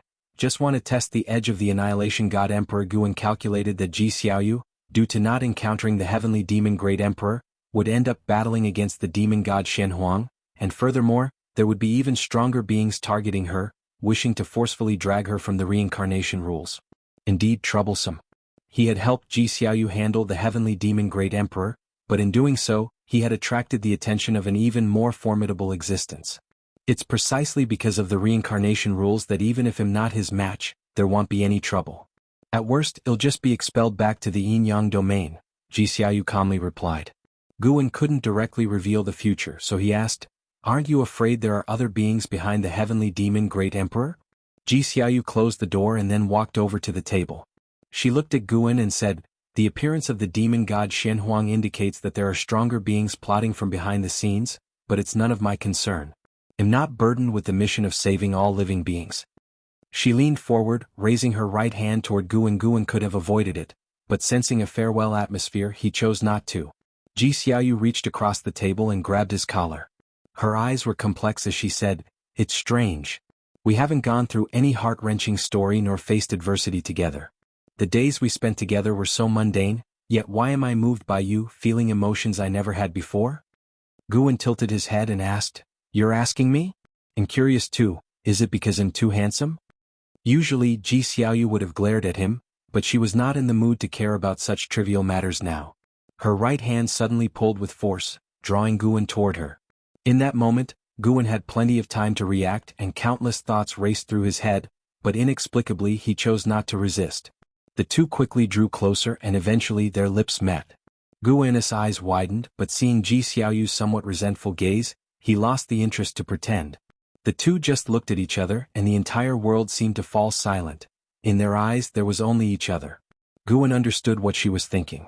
Ji Xiaoyu couldn't figure out what was on his mind, but she wasn't disappointed because she had already made her decision. After a while Ji Xiaoyu let go, gently pushing Guan back. Looking at Ji Xiaoyu's expression returning to indifference, Guan couldn't help but sigh. "When I first saw you as a child, your gaze was just like it is now. I thought you were emotionless." Ji Xiaoyu stared at him and said, "You guessed right. After tonight I will sever these feelings. Your cultivation level is higher than mine, so if we meet again later, let's pretend this past never existed." Guan asked, "Why? Are you afraid it'll become your weakness?" Ji Xiaoyu shook her head, speaking in a very calm tone. "No, it's just that I want to become the strongest and you are also that kind of person. How can there be two strongest in this world?" With that she turned and walked away. She walked to the door and glanced back at Guan, saying, "You are the only man who has ever moved my heart in all the reincarnations." Clang, Ji Xiaoyu opened the door and left, closing it behind her. Guan turned to look outside the window where demonic qi obscured the moon.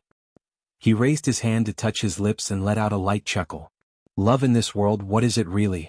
It commands people to pledge their lives to each other. Guan murmured to himself, not feeling sad, his tone even slightly cheerful. This morning at dawn, Ji Xiaoyu departed with the Sun and Moon Netherworld Emperor. They had few close friends in Medicine Valley, so their departure went largely unnoticed. As Guan wandered through the valley, he found himself standing before 10,000 Sword Mountain, where Ju Luo Sword Monarch stood before a stele, lost in contemplation of the mountain. "The great heavenly spirit land is in peril. Why do you not leave?" Guan approached him and asked curiously. Ju Luo Sword Monarch came back to his senses, turned and gave Guan a respectful bow, saying, "The seniors have not left. Why should I? Moreover, this catastrophe is aimed at all living beings of great heaven and earth. As a free immortal such as myself, as long as I do not become their enemy, I should not encounter any trouble." Guan nodded, then followed with another question. "Has your Dahong Sword Heaven ever experienced such a calamity?" Ju Luo Sword Monarch replied, "Yes, a very long time ago. It is said that Dahong Sword Heaven was the only survivor of that era. Indeed, having endured such a calamity is what qualified Dahong Sword Heaven to traverse the myriad universes." As he spoke of Dahong Sword Heaven's past, his face showed a trace of pride. "Who is the current ruler of Dahong Sword Heaven?" Guan asked curiously.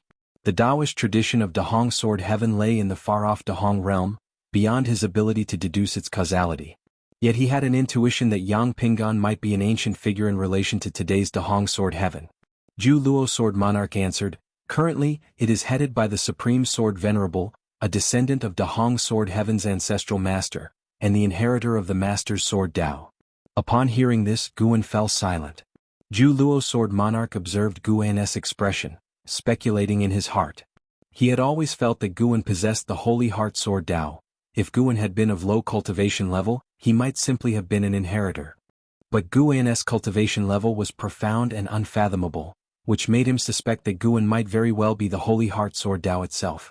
There was a legend within Dahong Sword Heaven that the master of their ancestral master, the saint ancestor of Sword Dao, did not fall, but that with the Holy Heart Sword Dao, he became eternal and indestructible.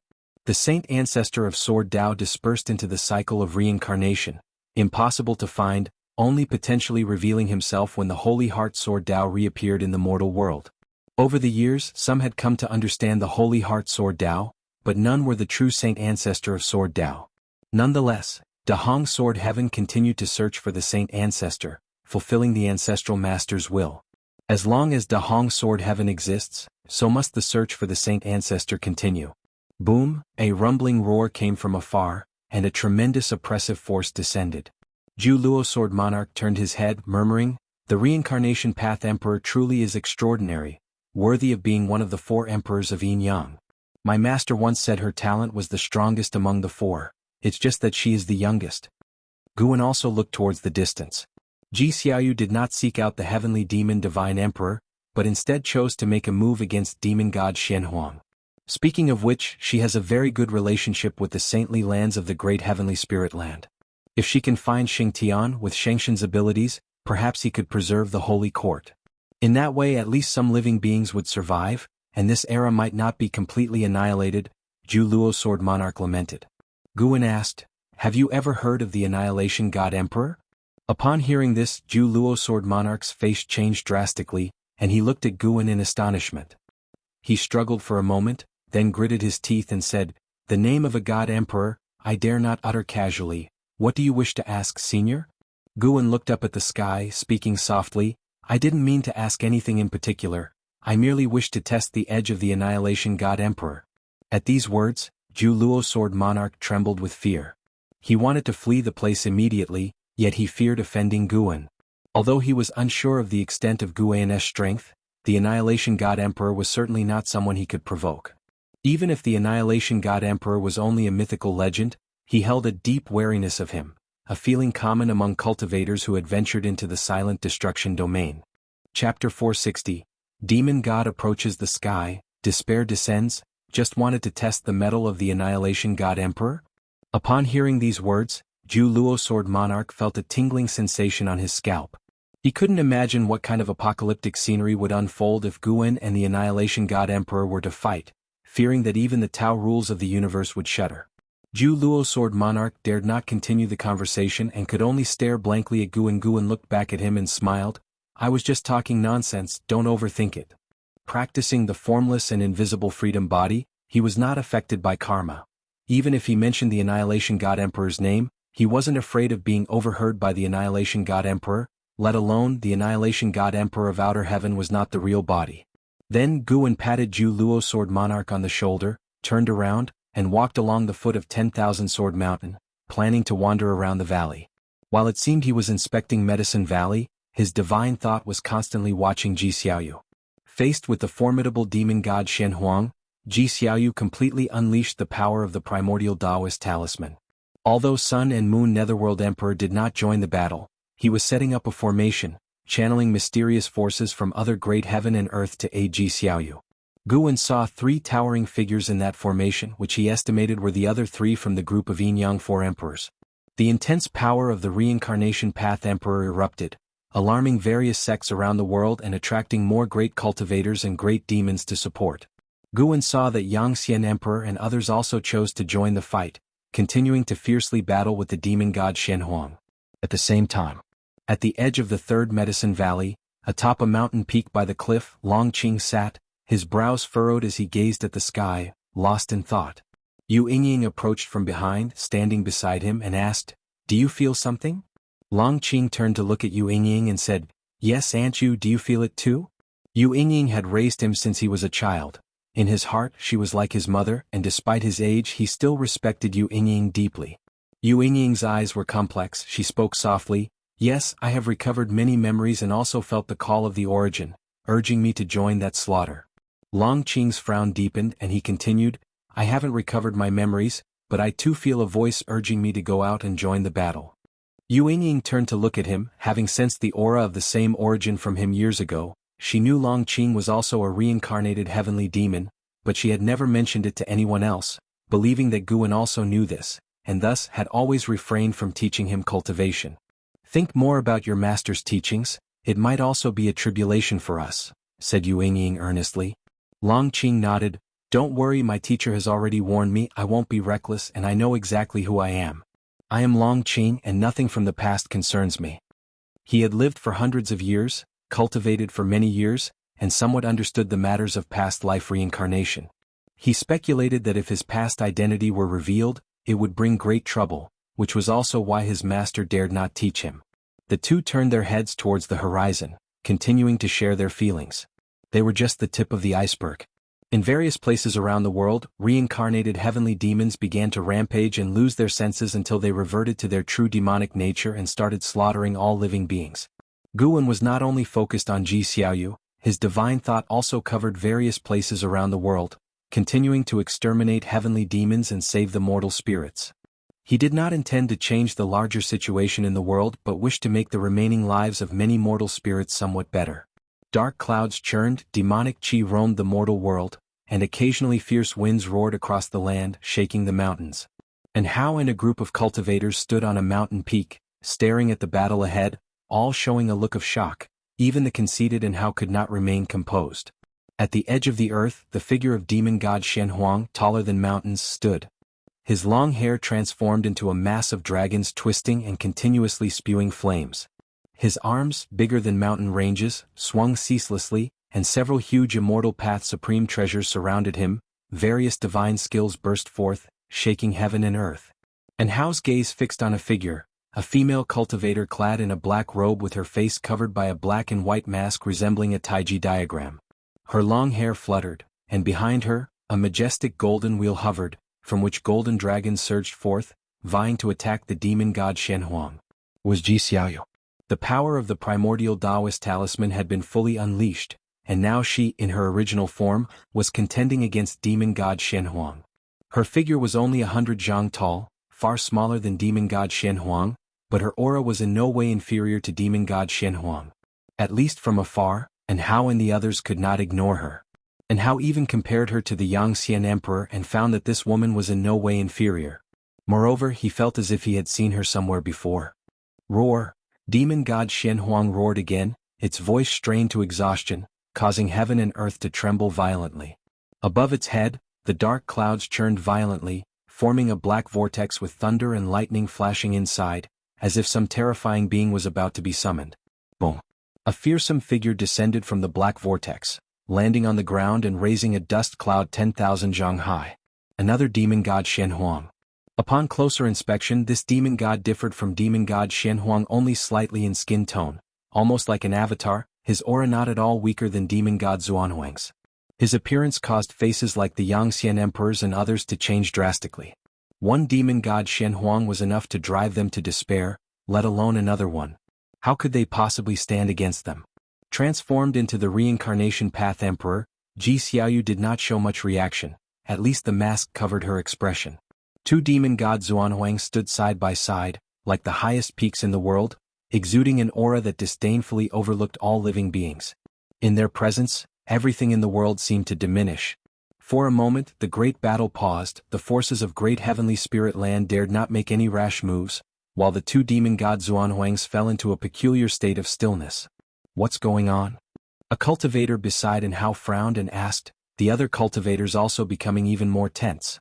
Such a scenario was truly ominous, as if a great disaster was about to befall them. Suddenly sensing something, and Hao abruptly looked up, his expression changing dramatically, he couldn't help but exclaim, "How is this possible?" The other cultivators also looked up, all of them turning pale with fright. In the sky, within the dark clouds, terrifying figures loomed, all immensely large, their forms identical to that of demon god Shen Huang.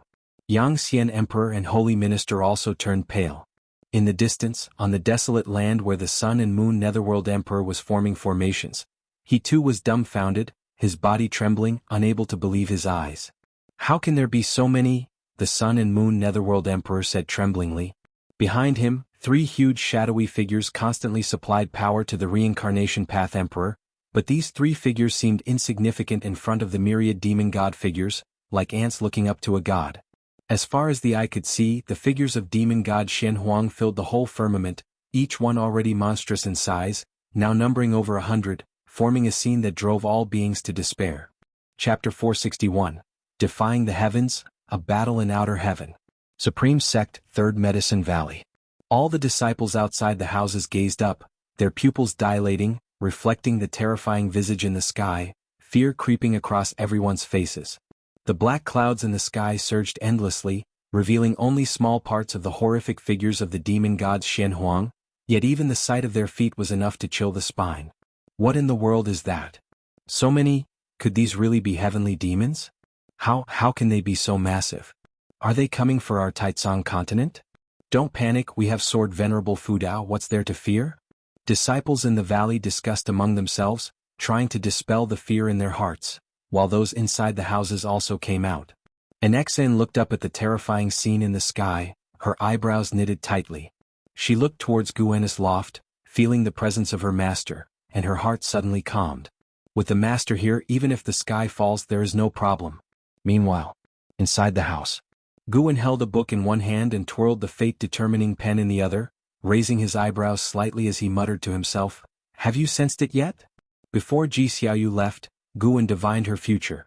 She was meant to face a single demon god Shen Huang.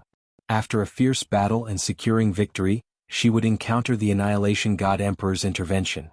Now, the number of demon gods Shen Huang had surged to 120, clearly the Annihilation God Emperor had foreseen something. His target was not Ji Xiaoyu, nor the free immortals of the great heavenly spirit land, but Guan had eradicated many heavenly demons. The Annihilation God Emperor could not be unaware. However, the Annihilation God Emperor could not foresee the hidden hand behind all this, so he dispatched more demon gods Shen Huang. If he knew it was Guan, he would have directly descended upon the Third Medicine Valley himself. Guan was proficient in various sorceries to isolate causal divination, making him inscrutable to the Annihilation God Emperor.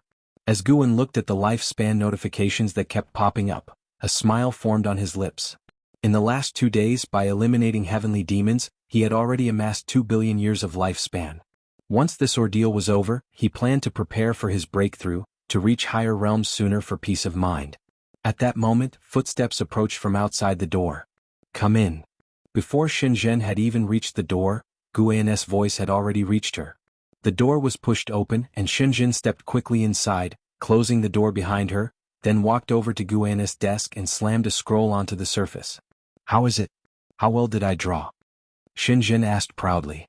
Guan looked intently and saw the figure of a demon god Shen Huang rendered lifelike on the scroll.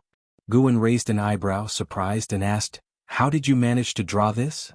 With Shenzhen's cultivation level, even if she could approach a demon god Shen Huang, it was impossible for her to clearly see their complete form. Could someone have visited her in a dream again? Guan quietly divined, but did not sense anyone else's causality in Shenzhen. The fact that Demon Shore chose Shenzhen was no coincidence. It was because of her talent.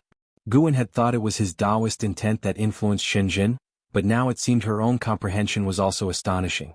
Shenzhen laughed proudly. "I listened to their roars and started imagining what kind of existence they really are, and then I figured it out. Moreover, after drawing them, I feel that my chi blood has also strengthened a lot. This feeling is too wonderful. I haven't had such a sensation in many years. It seems my talent has returned." Guan couldn't help but praise her, which made her even more elated. Meanwhile, on the other side of the world, the battlefield was in extreme tension. Demon gods Shen Huang descended from the sky, causing the land to tremble. Many fell into the ocean, yet somehow they remained close to each other. A continent several times the size of Taizong continent could only accommodate 10 demon gods Shen Huang standing. And Hao and others were frightened into retreat, and it wasn't just them. All cultivators below the level of free immortal were evacuating. Yang Xian Emperor, Holy Minister, and others were surrounded by demon gods Shen Huang. They stood back to back, their faces grim as they surveyed the surroundings. As Ji Xiaoyu transformed into the Reincarnation Path Emperor, she found herself encircled as well. Her 100-zhang stature seemed like a pebble at the foot of Mount Tai in front of over 100 demon gods Shen Huang. Sun and Moon Netherworld Emperor stood in the middle of a formation, the 3 virtual shadows behind him dispersing with the wind, his body shaking continuously. He didn't gaze at the demon god Shen Huang but kept his head down, eyes wide open. An indescribable killing intent targeted him, rendering him immobile. How could this happen? With great difficulty, the Sun and Moon Netherworld Emperor uttered a word, unable to say more. He wanted to warn Ji Xiaoyu but found himself unable to speak. He could only mutter fearfully in his heart. At that moment, an immense pressure enveloped the entire world. "The fate of the great heavenly spirit land has expired. Your interference is against the heavens." It was the voice of the Annihilation God Emperor, resonant and echoing throughout the great heavenly spirit land. heard clearly by all beings. The phrase, "fate has expired," filled most living beings with despair, but hearing someone was intervening, a spark of hope ignited in their hearts. The Holy Court Xingtian? The Red Dust Immortal Emperor? Or perhaps the reincarnator that hides within the mortal world? No matter who it is, do you truly intend to withstand the grand heavenly might? The voice of the Annihilation God Emperor rose again, and as his words ended, 120 demon gods Shen Huang unleashed devastating auras, shattering their continent, stirring up oceans into colossal waves that soared into the sky. The overwhelming pressure caused even the free immortals to fall, including Ji Xiaoyu. Although Ji Xiaoyu wore a mask concealing her eyes from her clenched jaw, it was clear she was unable to resist. Chapter 461. Defying the Heavens, a Battle in Outer Heaven. _2 All over the world, cracks began to appear, and even the Taizong continent began to tremble violently. The supreme sect immediately fell into chaos. Faced with such pressure, they could no longer afford to believe in Sword Venerable Fudao. They instinctively felt panic. Inside the loft, Xinjun was also frightened by this pressure, her face pale. She carefully looked at Guan and asked, "Who was speaking just now? It wasn't the demon god from my painting, right?" Guan glanced at her and said, "Indeed, it's not the demon god from the painting, it's someone much more powerful." Each demon god Shen Huang possessed the pinnacle of strength in the free immortal realm. Their combined momentum made it impossible for the great heavenly spirit land to endure. The chi fortune of schools all over the world began to disperse, mountains and rivers collapsed, and grotto heavens were torn. Everything was moving towards destruction. Lava surged from crevices in the ground, driving away the mortal spirits, but the mortal spirits could not outrun natural disasters. Like a flood sweeping over an ant nest, life at that moment became incredibly fragile. Ji Xiaoyu, Yang Xian Emperor, and other free immortals were pressed down by the overwhelming presence of the demon gods Shen Huang as if plunged into the seabed. They seemed to have arrived in the lower realm. Looking up, the demon gods Shen Huang stood above the sea, supremely confident, looking down upon them as if viewing ants. Damn it! The holy minister gritted his teeth. He was no longer afraid but angered by the words of the Annihilation God Emperor. Heavenly will? They of the Holy Court were the heaven of the great heavenly spirit land. The thoughts of the Yangxian Emperor were similar to those of the Holy Minister. Even in death he did not want to acknowledge that the other party represented heaven. What saddened them most was that not just them, but all beings in the great heavenly spirit land at that moment didn't even have the right to speak. In front of that voice earlier, were they any different from plants? If it really is the heavenly will, then tell me why the heavenly will doesn't let heaven and earth perish on their own, instead letting these undead puppets come out to slaughter? Suddenly, a voice sounded. For some reason at that moment, all beings in the world felt a sense of relief. All disasters on earth paused in an instant, only living beings could continue to move. The oppressive force of the demon god Shen Huang on them was quickly receding. This voice was Guan's. Upon hearing this, and Hao took a deep breath, turned around and looked towards the figures of the demon god Shen Huang in the distance, his eyes filled with anticipation. He wanted to see how his master would eradicate these demon gods. Within the third medicine valley, thousands of disciples turned their heads simultaneously toward Guan's loft. Atop the mountain, Long Qing along with Yu Yingying also turned around. Before 10,000 Sword Mountain, Zhu Luo Sword Monarch turned, his face showing a tense yet excited expression. Such a matchless battle was a rare sight. The entire supreme sect suddenly quieted down. The subsect Yilan Zhenqin were floating in the air, presiding over the formation, but upon hearing Guan's words they suddenly froze. Senior brother. Master. The two women instinctively looked up at the sky. At that moment, the enormous shadows of the demon gods seemed not as terrifying as before. Far away in the Juhua sect, Jiang Qiong was equally stunned. She felt fear from the words of the Annihilation God Emperor and was hesitating whether to abandon the Juhua sect. Then the sound of Guan's voice arose. She could not have mistaken it. The voice just now definitely belonged to Guan. So it's you, Sword Venerable Fudao. I originally thought you were merely in hiding here, but it seems you have other plans. The voice of the Annihilation God Emperor resounded. Far in the cosmos, Black City shook violently, and the grand doors burst open. The Annihilation God Emperor stepped out from the immense black aura as if he had come from the chaotic void, exuding an ancient and vast aura. I indeed do not desire to interfere in worldly affairs, but your self-righteous behavior and your words are unacceptable to me. The fate of this world should be determined by this land itself. Even if its beings are to die, they should perish under the power of heaven and earth, not by the hands of an outsider like you. Guianus' voice rang out again, conducting a remote conversation with the Annihilation God Emperor, fearless and even displaying a resolve that stirred the spirits of all beings. His words resonated deeply with the hearts of the beings. Indeed, why should their life and death be determined by the heavenly demon? Third Medicine Valley inside the loft. Shenzhen looked at Guan opposite her, extremely excited. Just separated by a table, watching Guan sitting calmly, sizing her up while conversing with a mysterious enemy capable of destroying heaven and earth, she was so moved that she even wanted to kneel down and worship Guan. The scene before her was not difficult to depict, but the impact Guan had on her made it impossible for her to continue drawing. Guan put down the scroll, lifted the fate-determining pen and smiled at Shenzhen. "Would you like me to write a couple of words for your painting?" Shenzhen was still stunned and nodded subconsciously. Guan then firmly held the fate-determining pen and wrote on the painting. "If you must interfere, then obliterate the demon god and come to outer heaven to battle with us." The tone of the Annihilation God Emperor suddenly changed, filled with oppression. He seemed to tear away his hypocritical facade, transforming from solemn and heavy to wickedly powerful. Battle in outer heaven. His challenge made all beings in the heaven and earth hold their breath and concentrate. The beings awaited the response from Sword Venerable Fudao. After a few moments, "Good." Guanus' voice suddenly rang out, uttering just one word, yet it brought boundless hope to all beings. At the same time inside the house as Guan wrote down the last character, he swung the fate-determining pen forward, and ink flew out, soaring right in front of Shenzhen. Shenzhen subconsciously turned her head, trying to chase the flowing ink. With this stroke, Guan utilized his causal power. The terrifying causal power of Xian Yuan's Zai Xian swept unnoticed across mountains and lakes, vast oceans and islands, flying past countless birds and through fleeing cultivators and demons. Located underwater, Ji Xiaoyu Yang Xian Emperor, and others looked upwards at the arrogant figures of the demon gods, their tension escalating as they awaited the intervention of Sword Venerable Fudao. Suddenly, every free immortal felt a shudder in their soul, overwhelmed by an indescribable fear, and then they witnessed a scene they would never forget. The figures of the Xianhuang demon gods above seemed to be extinguished by an invisible hurricane, all disappearing in ashes together. Everything happened so quickly that the free immortals couldn't even react in time. In an instant, 120 Xianhuang demon gods ceased to exist. Inside the house, Guan stood up and walked around the table. Shenzhen's gaze subconsciously followed him, and she saw him approach her. Guan pointed at the white paper that had appeared on the table without her noticing, smiled and said, "Can you draw me next? Make sure to depict me handsomely." Upon hearing this, Shenzhen instinctively grabbed Guan's arm, breaking from her fervent emotions.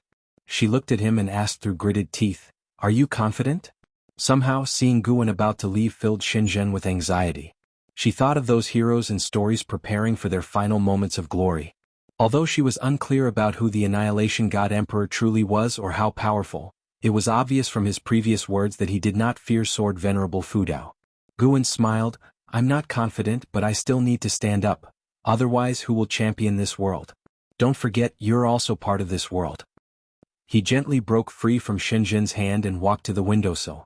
Shenzhen turned to look, and unexpectedly, sunlight appeared outside the previously dim window, shining directly on Guan. Under the sunlight, Guan gradually became ethereal and finally disappeared with the light. Shenzhen couldn't help but cover her chest, feeling an indescribable discomfort. Outside the attic, thousands of disciples who had been closely watching saw Guan transform into light and leave, leaving them all stunned in place.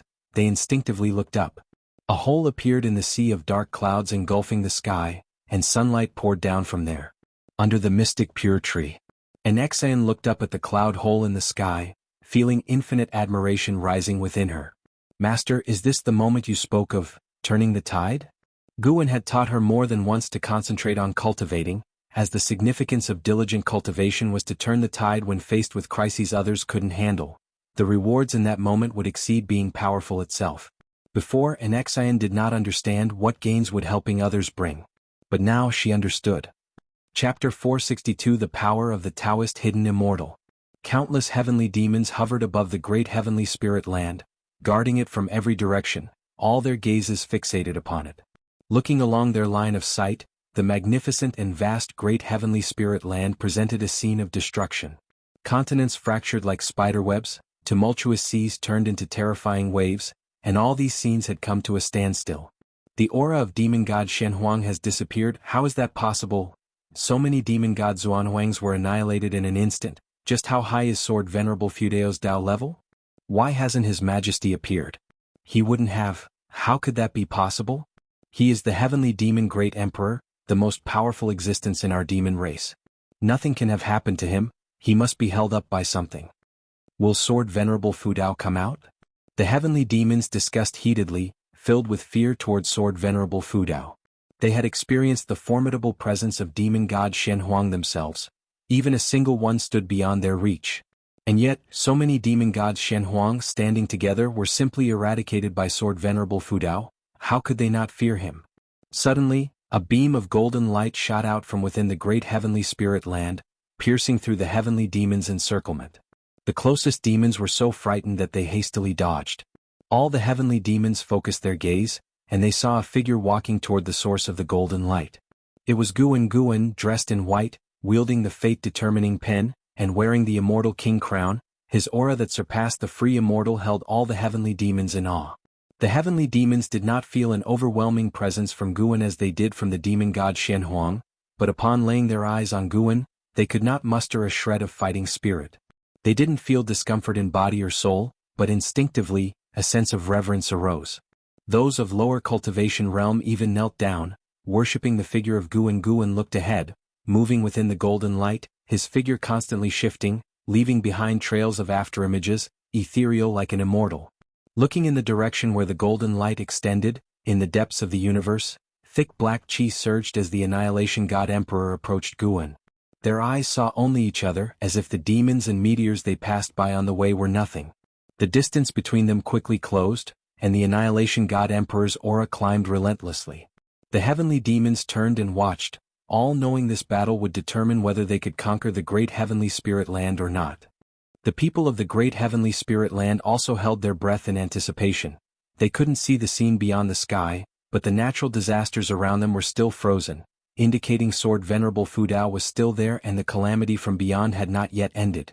Liya made his way through wall after wall of waves, gazing at the walls of waves around him that seemed like acts of gods, with nothing in his heart but awe.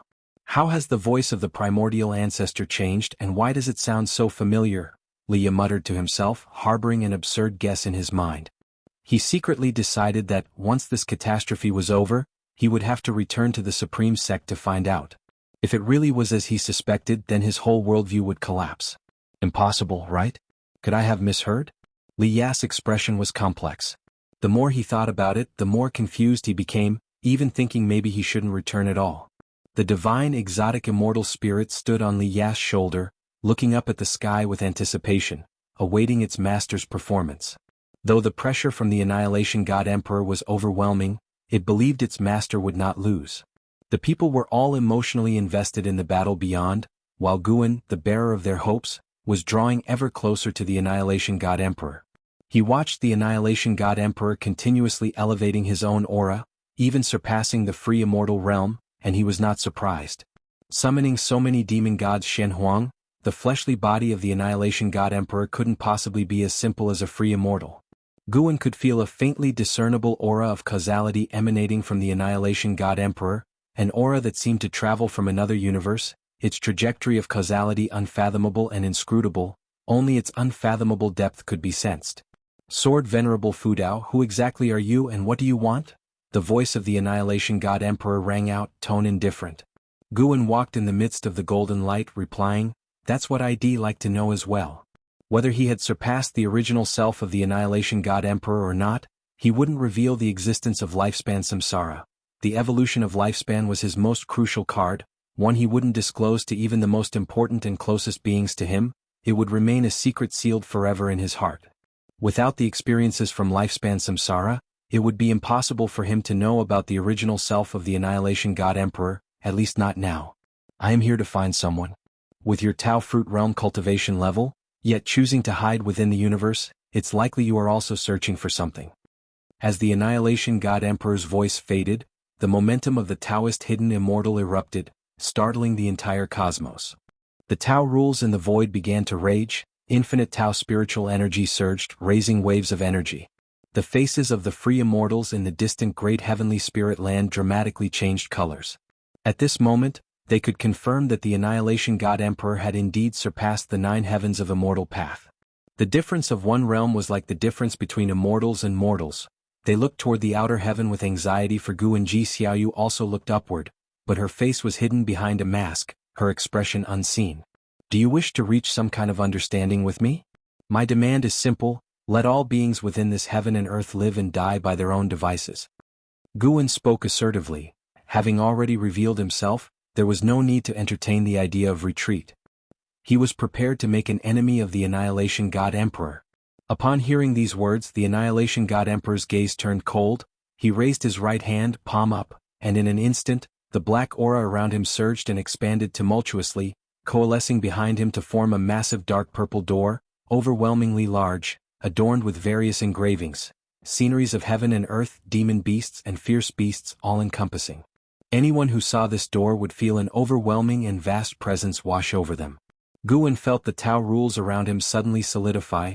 Tao spiritual energy was squeezed out, as if an invisible domain unfolded, trapping him. I have long since noticed that you have stepped into the Tao fruit realm. So be it, let us battle with our respective Tao. The voice of the Annihilation God Emperor rose again, and as his words ended, the Tao gate behind him thunderously opened, brilliant light burst forth, and figures stepped out one after another. Guan's brow furrowed slightly. This was. His gaze immediately became icy cold, a killing intent blossoming in his heart. Without another word, Guan raised the fate-determining pen and drew a large circle in front of him. The ink erupted with a terrifying force that shook the void. Immediately after, a giant wheel appeared behind him. The ultimate mixed yuan wheel. Guan then wielded the pen, and the grand and imposing ultimate mixed yuan wheel burst forth with a vast impulse, flying past him with formidable force, surging towards the Annihilation God Emperor. The Annihilation God Emperor lifted his hand, striking towards Guan. The thousands of figures behind him mirrored the gesture, an endless parade of palm strikes bursting forth, each carrying different powers of rules, showcasing the formidable might of the Taoist hidden immortal to perfection. The two powers collided rapidly. The ultimate mixed yuan wheel crushed all the palm strikes in its path and sped towards the Annihilation God Emperor at an incredibly fast pace, smashing into the Tao gate behind him. The ultimate mixed yuan wheel seemed to hitch for a moment, then shattered the Tao gate, hovering behind the Annihilation God Emperor. The boundless cosmic void revealed a massive trail of energy that could not be seen to its ends, rapidly expanding as though a flood was laid across the cosmos. And Guan and the Annihilation God Emperor were precisely in the midst of this torrential flow. Chapter 463, Rebirth of Heaven and Earth. The ultimate chaos disk hovered behind the Annihilation God Emperor, situated within the universe, as if it was the most ancient creation, vast and magnificent. It rotated slowly as though the ancient hours were passing by, never to stop. Underneath the helm of the Annihilation God Emperor was nothing but darkness, like a black hole, preventing anyone from discerning his expression. However, from his shaking figure, it was apparent that his heart was far from calm. The noise from the collision of two Taoist paths gradually weakened until the universe fell into silence. Guan looked at the Annihilation God Emperor, his heart still filled with the desire to kill. The Tao that the Annihilation God Emperor had just used was, in fact, Longzhan's divine skill, the heavenly dragon reincarnation Dharma. It was the creation of Longzhan's lifetime, able to summon a reincarnation body to fight for oneself. The Annihilation God Emperor, who assassinates Longzhan, not only seized Longzhan's divine skills but also transmigrated into the body of a descendant of the dragon family to become his reincarnation body. Guan's judgment wasn't made through prediction. Divine skills could not reveal cause and effect, but he saw the figure of Long Xn. Long Xn had become the reincarnation body of the Annihilation God Emperor. How could he not be furious? What a domineering divine skill, but you have not reached the Shenyuan realm, said the Annihilation God Emperor, his voice cold. He had hoped that Guan would be of a higher realm to eliminate his current form, but from the manner exhibited just now, Guan was of the same realm as him. To be slain in seconds by someone of the same realm? Little did he know, Guan was indeed a Shenyuan Zizai Xian, having intentionally suppressed his realm at the level of a Taoist hidden immortal. He was capable of battling Ji at the same realm. Moreover, his own combat capabilities were extremely terrifying, having invested many years of his lifespan into his Taoist sorcery. It wasn't just his realm that was high, every aspect of his abilities, if taken individually, were oppressively strong. Moreover, Guan had struck out in anger. Guan did not lose his sanity and said, "It seems you still have your true body somewhere, but let me advise you, do not interfere with the destiny of all beings in the great heaven and earth. The heavenly Tao has its own rules." The figure of the Annihilation God Emperor began to dissipate, looking at Guan in silence, wordless. Guan waited until his figure had completely vanished. He received no notification of ceasing lifespan. The body of the Annihilation God Emperor was so peculiar that Guan couldn't distinguish if it was an avatar or some special flesh and blood form. It deserves to be mentioned that the Annihilation God Emperor did not bear any animosity towards Guan, which made him even more cautious. He turned around, looking towards the direction of the great heavenly spirit land. Countless heavenly demons watched the ultimate chaos disk with wide eyes, all terrified. When the Annihilation God Emperor revealed his Tao Gate earlier, it was shocking enough, but they never expected that Sword Venerable Fu Dao would break his gate and destroy his body in one move. The stronger the demeanor the Annihilation God Emperor displayed, the more intense the shock Sword Venerable Fu Dao brought by killing him in an instant. On the side of the heavenly demons, all of them lost the will to fight, even forgetting to flee. It wasn't until Guan's figure appeared within that golden light, heading back, that the heavenly demons snapped out of it and started to scatter. Guan did not pursue the fleeing demons. After all, they were living beings too. Excessive killing might attract major trouble. Moreover, he was now portraying himself as a reclusive great power. He had acted previously because he could not bear to see other beings suffer. If he were to massacre the heavenly demons indiscriminately, the nature of his actions would fundamentally change. He did not wish to reveal the slightest clue about the evolution of lifespan, especially now that he was being watched by the Annihilation God Emperor. The Annihilation God Emperor might have sensed the ability of Long Zhan to take lifespans, so he continually chose descendants of the Long family to reincarnate. As Guan walked within the golden light, ignoring the heavenly demons fleeing in disarray like a flurry of blossoms, he pondered on his own. He raised his eyes towards the great heavenly spirit land, deducing its cause and effect. After this battle, the heavenly demon retreated, the Xianyu divine dynasty dissolved, and great heaven and earth once again became a scene of struggle for supremacy between the immortal dynasty and the holy court. But before the purge of all beings, the timeline was stretched long. Although an ultimate catastrophe would eventually cause the obliteration of all beings and the rebirth of heaven and earth, at least during this period, generation after generation of beings could live out their lives. For mortals, 1,000 years were out of reach. For most demon creatures, 10,000 years were equally unattainable. For the beings before the old and new transitions of heaven and earth, Guan was the savior. And after the rebirth of heaven and earth, not all beings would die. Ultimately, a few would survive. When the new beginning started, they would become the trailblazers of the new epoch with their own Tao level, becoming the immortals in the hearts of the countless beings. Of course, the fate would keep changing because enemies like the silent Annihilation God Emperor and the Battle Court had their eyes on the great heavenly spirit land, as did other free immortals from different great heaven and earth. It was not only the great heavenly spirit land, but any great heaven and earth that had the same fate trajectory with only a difference in time. As Guan passed through the heavenly Tao light layer, the natural disasters and calamities in the mortal world began to subside, slowly, giving the mortal spirits plenty of time to evade. Looking down upon the mortal world, a golden light shone on Guan's face, and he appeared indifferent like a heavenly god, radiating an aura of absolute impartiality towards all beings. He saw Ji Xiaoyu. Ji Xiaoyu's figure was also fading, and beneath her illusory form, a blazing primordial Taoist talisman emerged, absorbing her soul. The intangible reincarnation rules swept towards her like a tidal wave, ready at any moment to engulf her within the talisman. Ji Xiaoyu, too, was looking up at Guan. Guan hesitated for a moment, then opened his mouth. A slight tremble crossed Ji Xiaoyu's face as if surprised, and then she was taken into the primordial Taoist talisman. The talisman then contracted and disappeared into thin air at the bottom of the sea. The free immortals did not concern themselves with her disappearance, all still in shock at the power of Sword Venerable Fu Dao.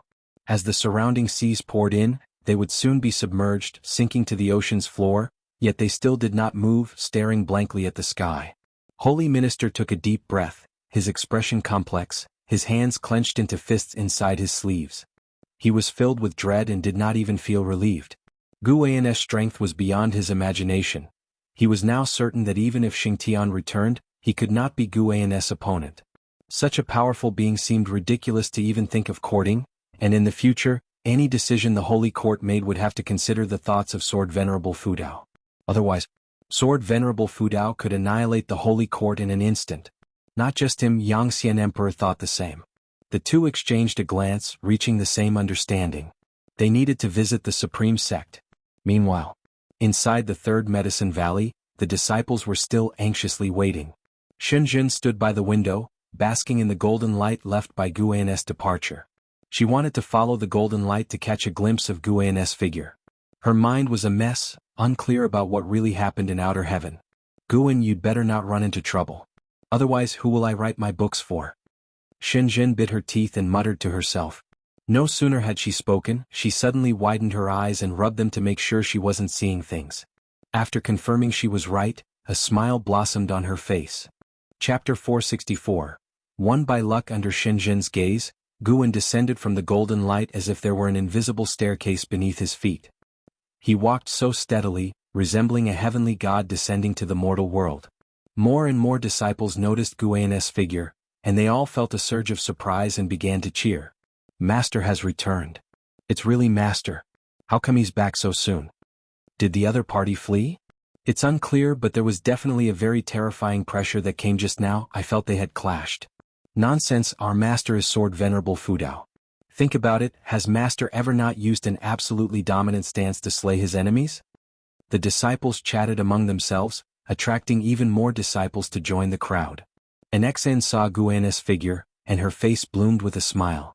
She immediately went over to take control of the situation to prevent the disciples from disturbing Guan. Ju Luo, Sword Monarch, in front of 10,000 Sword Mountain, had witnessed the previous battle and now wore a face of disbelief. That was the Annihilation God Emperor, the most terrifying legend of the Silent Destruction domain. Such a terrifying being had no power to resist in the face of Guan. Moreover, he heard what the Annihilation God Emperor said. These two supreme beings were of the same realm. Suddenly, Ju Luo, Sword Monarch, felt he couldn't be considered a genius anymore. Facing a free immortal now, he would find it difficult to obliterate the opponent with one move. He could battle a dozen free immortals, but to kill a free immortal would be difficult, even to say as long as the free immortal wanted to escape he could not stop them. Shen Shinzi and Nine-Fingered Divine Lord, two great cultivators of Medicine Valley, now revered Guan like ordinary disciples. Nine-Fingered Divine Lord was the most emotional. He had once thought he was lowering himself to befriend Guan, but it turned out to be Guan who had bent down. Thinking back on the chess games Guan had played with him, he felt Guan had been giving him guidance. For a moment, Nine-Fingered Divine Lord was lost in reminiscence. Those who had been close to Guan were also recalling the past, as Guan's demonstrated strength today shattered their previous perceptions. Shenzhen stepped back, watching Guan enter through the window. She stared dumbfounded at him, the golden light still not dispersed from his body. Guan smiled, the golden sunlight behind him dissipated, and the room returned to its normal state. He raised his hand and waved in front of Shenzhen, asking, "What are you thinking about?" Shenzhen snapped back to reality and hurriedly asked, "Is it over? Otherwise what? Do you think I just went to beg for mercy?" Guan blinked and retorted. Shenzhen's beautiful eyes widened, and her breathing suddenly became hurried. "You won." "Yeah, fortunately victorious." "Fortunate and so quick?" "When experts clash, the outcome often lies in an instant." "I don't believe it." "Then never mind. You were going to draw me, why haven't you started? Can't you manage?" "How could I not? I'll draw you right now." Although they were bantering, Shenzhen was very excited. As soon as she finished speaking, she turned and went towards the desk. Guan turned, looking out the window. The dark clouds in the sky were dispersing, making the outside world grow increasingly brighter. "Enjoy the years I have fought for you," Guan murmured to himself, and next he needed to prepare for his breakthrough. He extended his divine thought to cover the mortal world, eliminating those heavenly demons that were still causing chaos. As for those that had fled, he couldn't be bothered to chase them. Once he reached 6 billion years of lifespan, he would advance. News of Guan's return quickly spread to the Supreme Sect. As the natural disasters gradually subsided and the heavenly demons began to retreat, all beings across the lands understood that Sword Venerable Fudao had won. In the mountain god temple within the North Sea Mountains, Sage Xian Miao sat on the stone steps, looking up at the dispersing dark clouds, filled with emotion. "Mountain god, Sword Venerable Fudao, so that's how it is." He suddenly gained insight. Identity wasn't important, what mattered most was acting with the righteousness of the heavenly Tao for all living beings.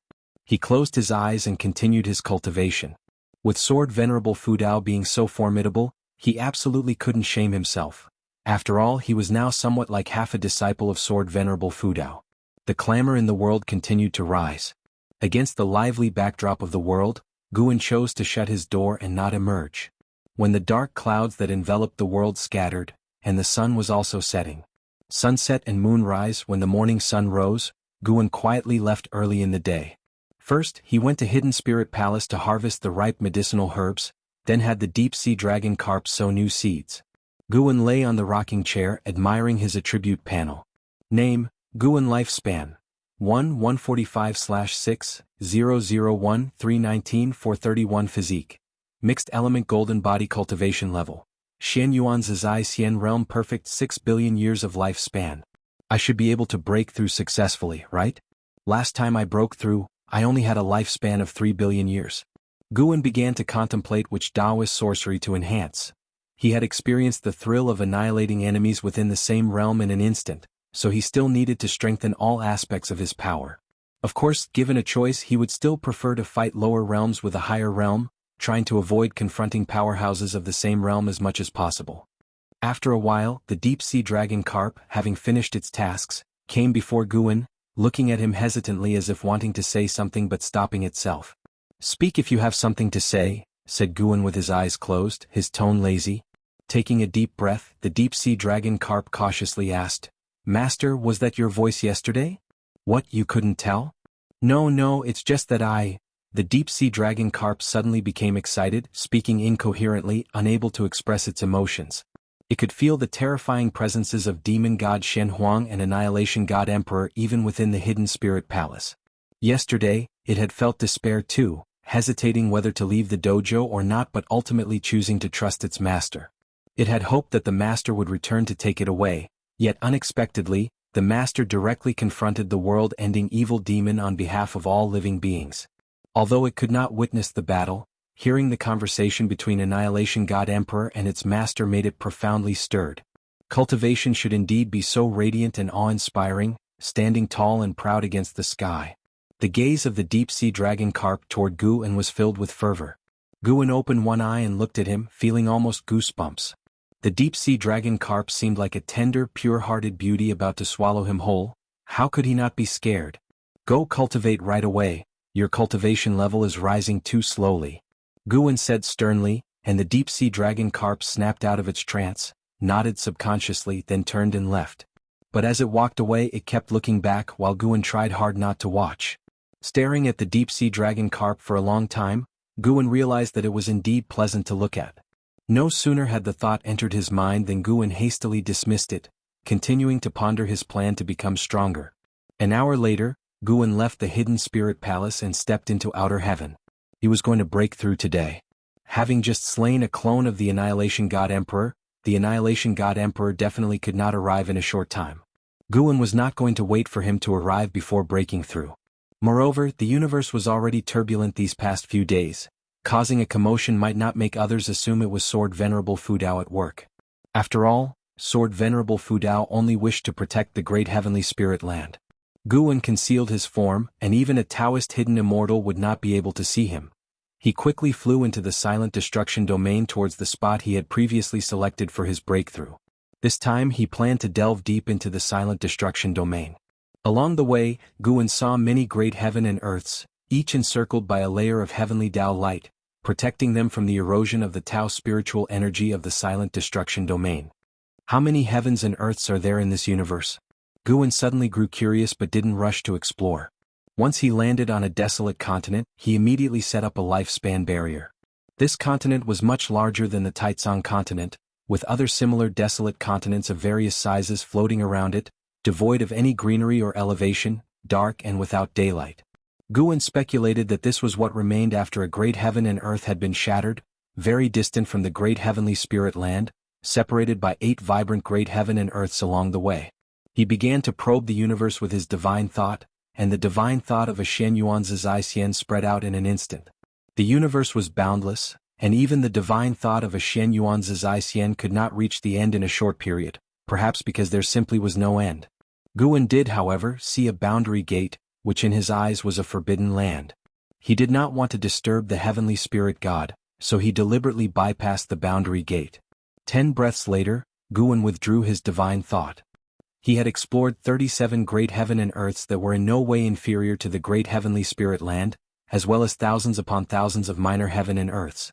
He remembered a legend that stated the great heavenly spirit land was merely a piece of what existed before. Could it be that all the heavens and earths in the universe originated from the same source, and the great heavenly spirit land just happened to be the middle piece? He thought it was quite possible, especially since the entity guarding the boundary gate was also named after the heavenly spirit. Guan was full of curiosity about the worlds within the boundary gate, but he knew now was not the time to explore the boundary gate, and he wouldn't even seek out the legends about it. Chapter 465. The Breakthrough Begins.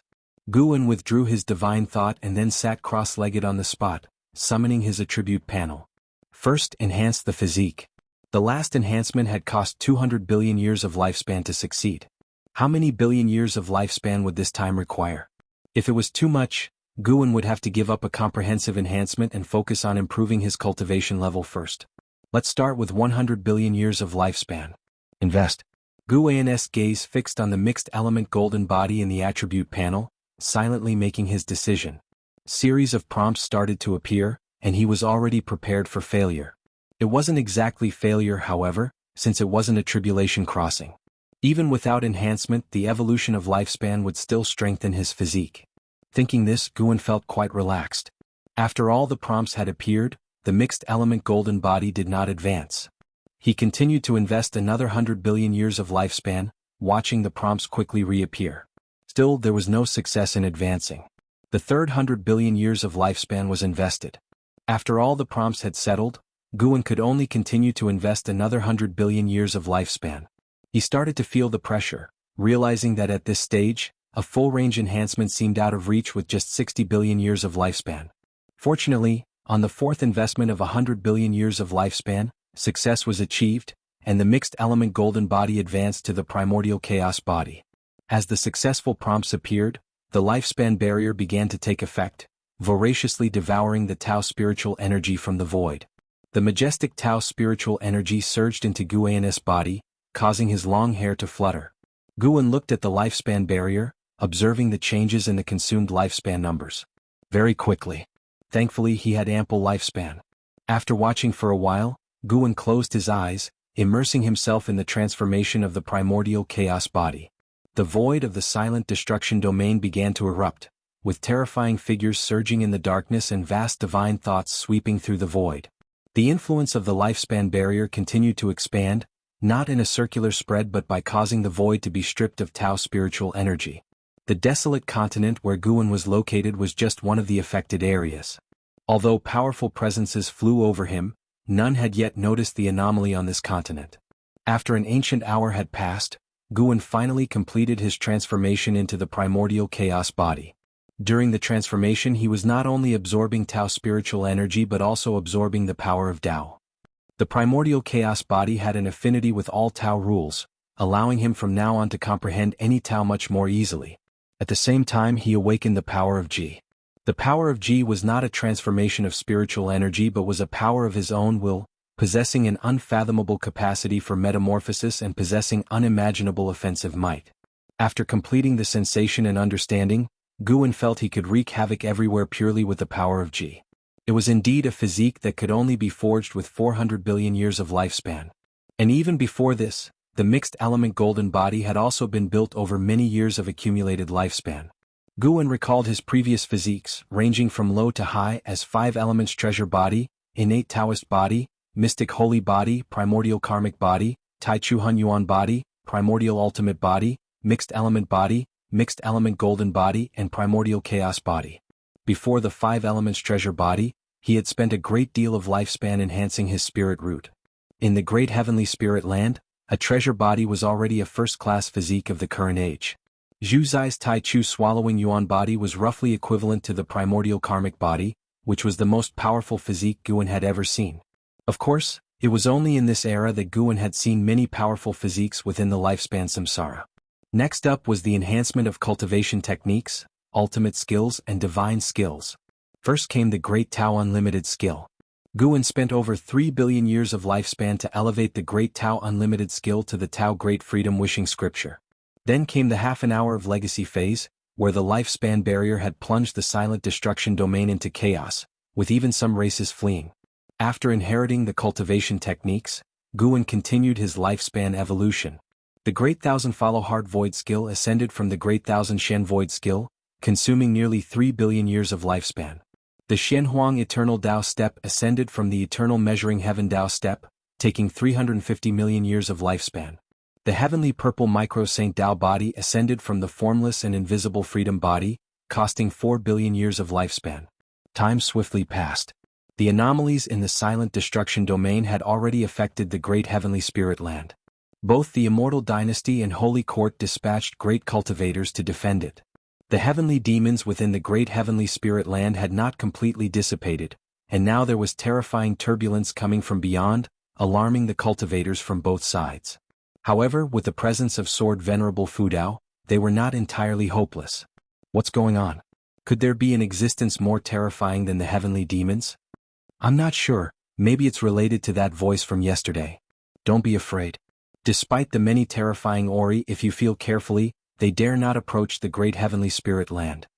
Exactly, Sword Venerable Fudao is an existence that transcends the 9 heavens of the immortal path. Have you ever heard of such an existence in the Silent Destruction domain before? Monks from the Holy Court and immortal spirits from the Immortal Dynasty discussed among themselves. Mentioning Sword Venerable Fudao excited them, especially when comparing him to the powerful beings from beyond, which filled them with pride. Their guesses weren't wrong. Those terrifying Ori from the Silent Destruction domain indeed dared not come close to the Great Heavenly Spirit Land. Many great powers secretly watched the battle between Guan and the Annihilation God Emperor. When Guan annihilated the Annihilation God Emperor with one move, they retreated very quickly and have yet to calm their emotions to this day. More and more great cultivators and great demons flew out from the Great Heavenly Spirit Land, gathering above the Heavenly Tao light layer, readied for battle. While they discussed the anomalies from the beyond, they inevitably brought up Sword Venerable Fudao. Some even proposed that Sword Venerable Fudao should become the common lord of the world so that the Holy Court and Immortal Dynasty need not compete anymore, and many agreed with this suggestion.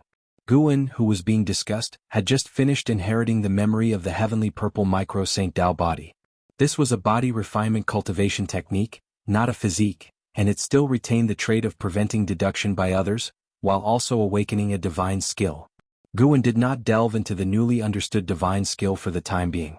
He looked at his attribute panel and saw he had 41 billion years of lifespan remaining. The consumption of lifespan by the lifespan barrier was also a significant number not to be overlooked. Guan hesitated for a moment and decided to directly invest in cultivation level. To avoid the risk of breakthrough failure. Good practice 1 billion years at a time. You practice Qi absorption cultivation for 20 million years, and with the great accomplishment of Tao Great Freedom Wishing Scripture, you forcibly attempted to break through to the Luo Tian Zizai immortal realm. You began tribulation crossing but could not endure the Zhongshuan Great Tao Reincarnation Tribulation, and the crossing failed. You practiced Qi absorption cultivation for 40 million years, and with Tao Great Freedom Wishing Scripture, you forcibly attempted to break through to the Luo Tian Zizai immortal realm. You began tribulation crossing but could not endure the Zhongshuan Great Tao Reincarnation Tribulation, and the crossing failed.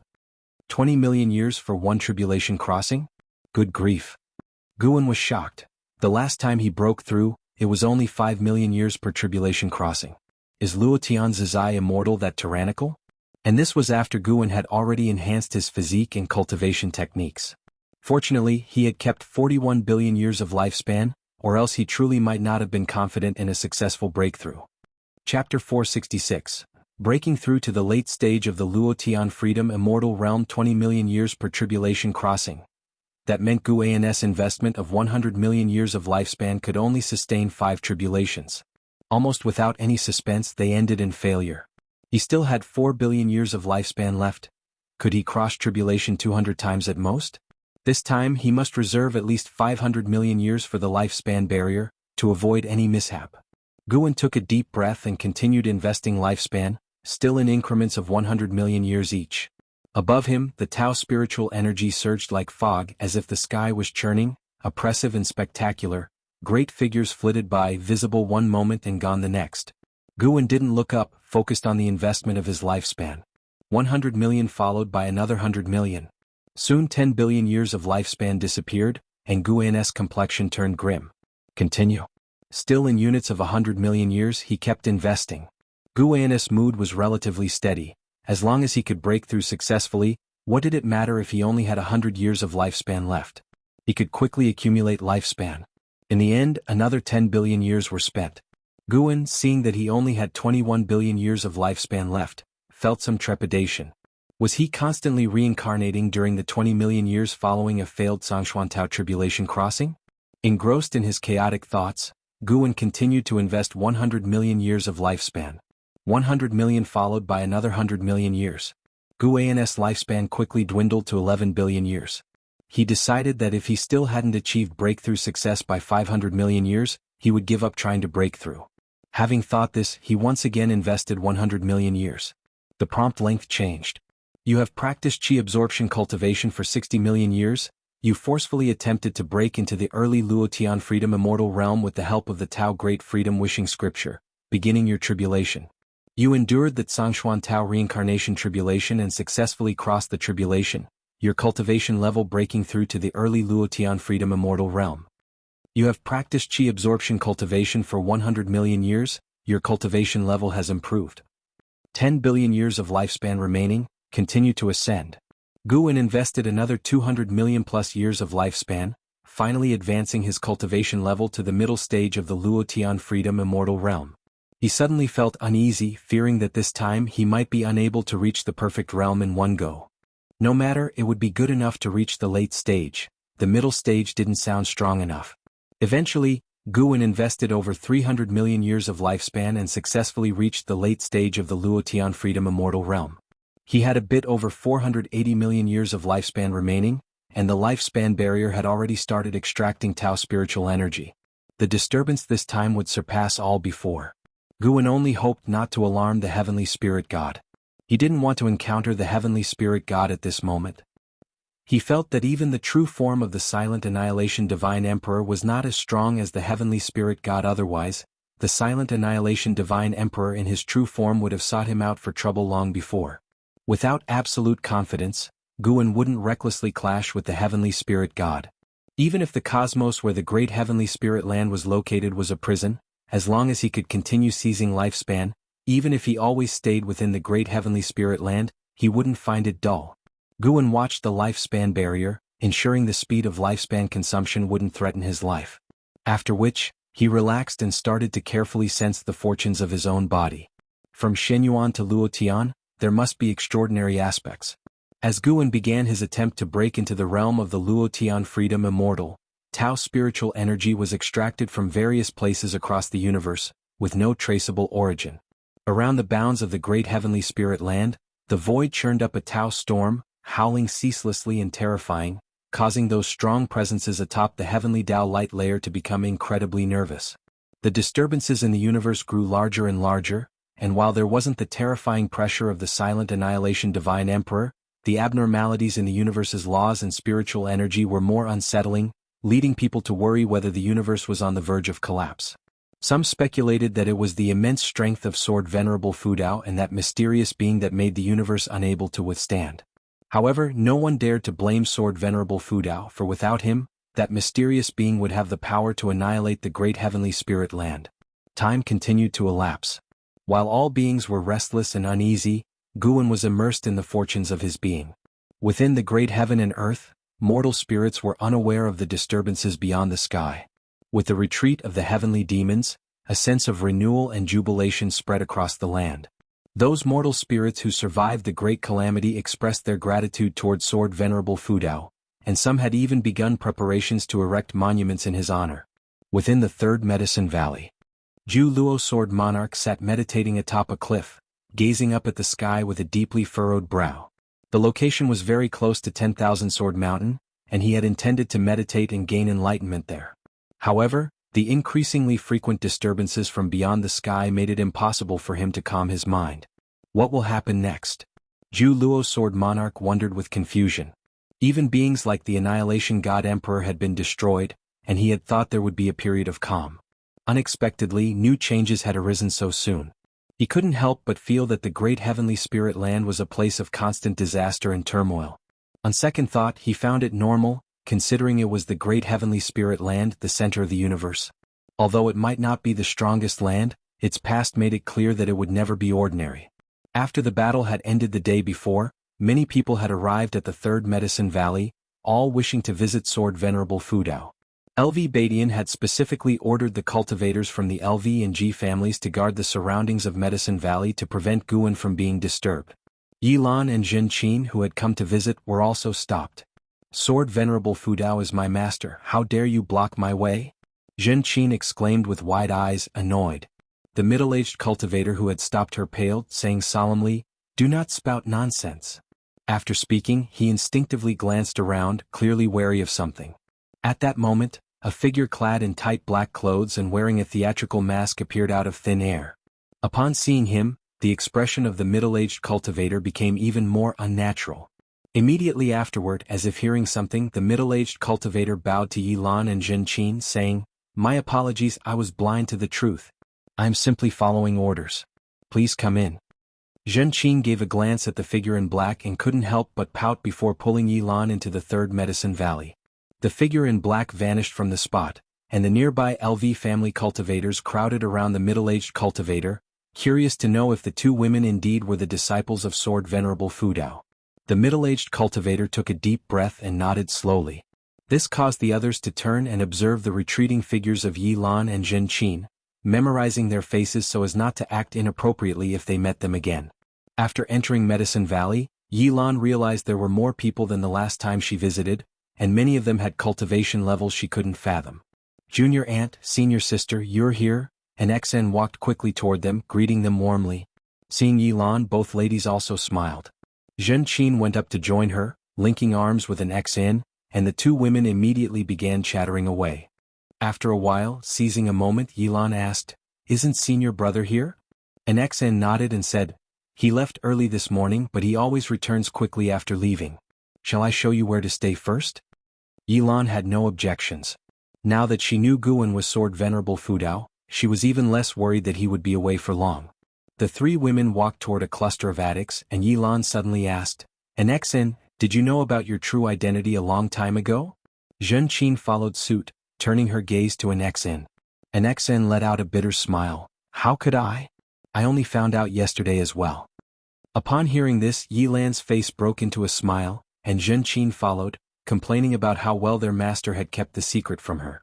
With a sense of self-congratulation for having dodged the bullet, an XN thought to herself, "Master, I have learned a tenth of your ways." She was no fool. Yilan was clearly probing her, and she didn't want to start a conflict with her future mother-in-law. Although Yilan and Guan were simply fellow disciples at this point, in Nzin's eyes, the two were no different from Taoist partners. The three women began to recall the past, marveling that Guan had kept such a deep secret. Jin Qin was curious. Guan had come to the supreme sect at a very young age, having been born into the Ji family. Had he disguised himself as an infant? An XN brought up the topic of reincarnation tribulation, saying she had heard from a senior that once one's realm reached a certain level, they could enter reincarnation and be reborn, yet still be able to wield the power of their past life, which enlightened the two women. They began to discuss the concept of reincarnation tribulation. Elsewhere, Long Qing approached Blood Prison Great Saint, who had transformed into human shape. After transforming, Blood Prison Great Saint had not secluded himself in a room. Instead, he continued his vigilant watch at the foot of Guanis building. At that moment, Blood Prison Great Saint was practicing a certain divine skill, his palms concentrating blood qi. Combined with his white hair and horns, he looked fierce and sinister. "Brother Nyo, how about a match?" Long Qing chuckled. Now that the heavenly demons had started to disperse, the strange feelings that had plagued his heart had vanished, and he was free to live his life. Blood Prison Great Saint opened an eye, ready to refuse, when suddenly he saw something which made a proud smile spread across his face.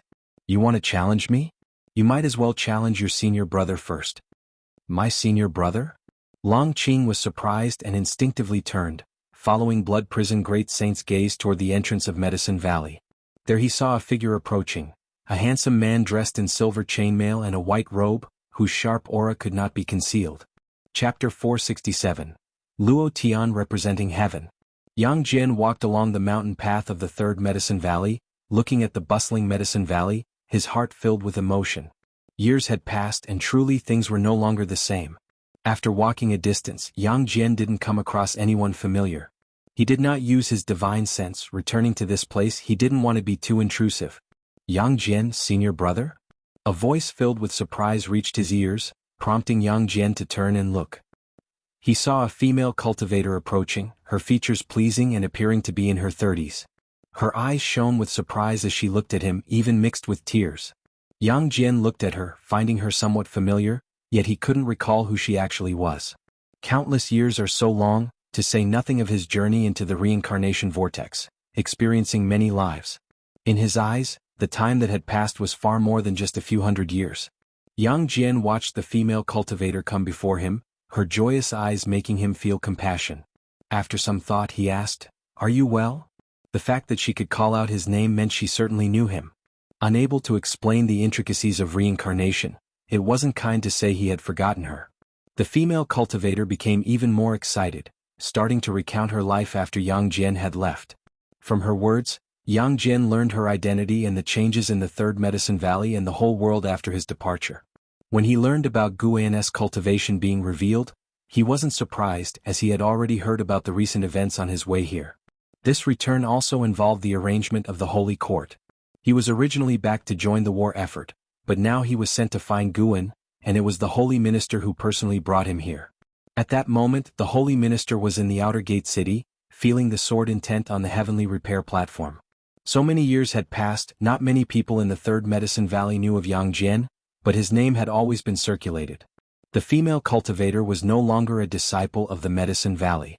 Today she had come back to visit her juniors, and upon seeing Yang Jian she was beyond excited. She introduced Yang Jian to everyone she met. Those who had heard his name were surprised, and those who hadn't showed warmth after learning he was Guan's disciple.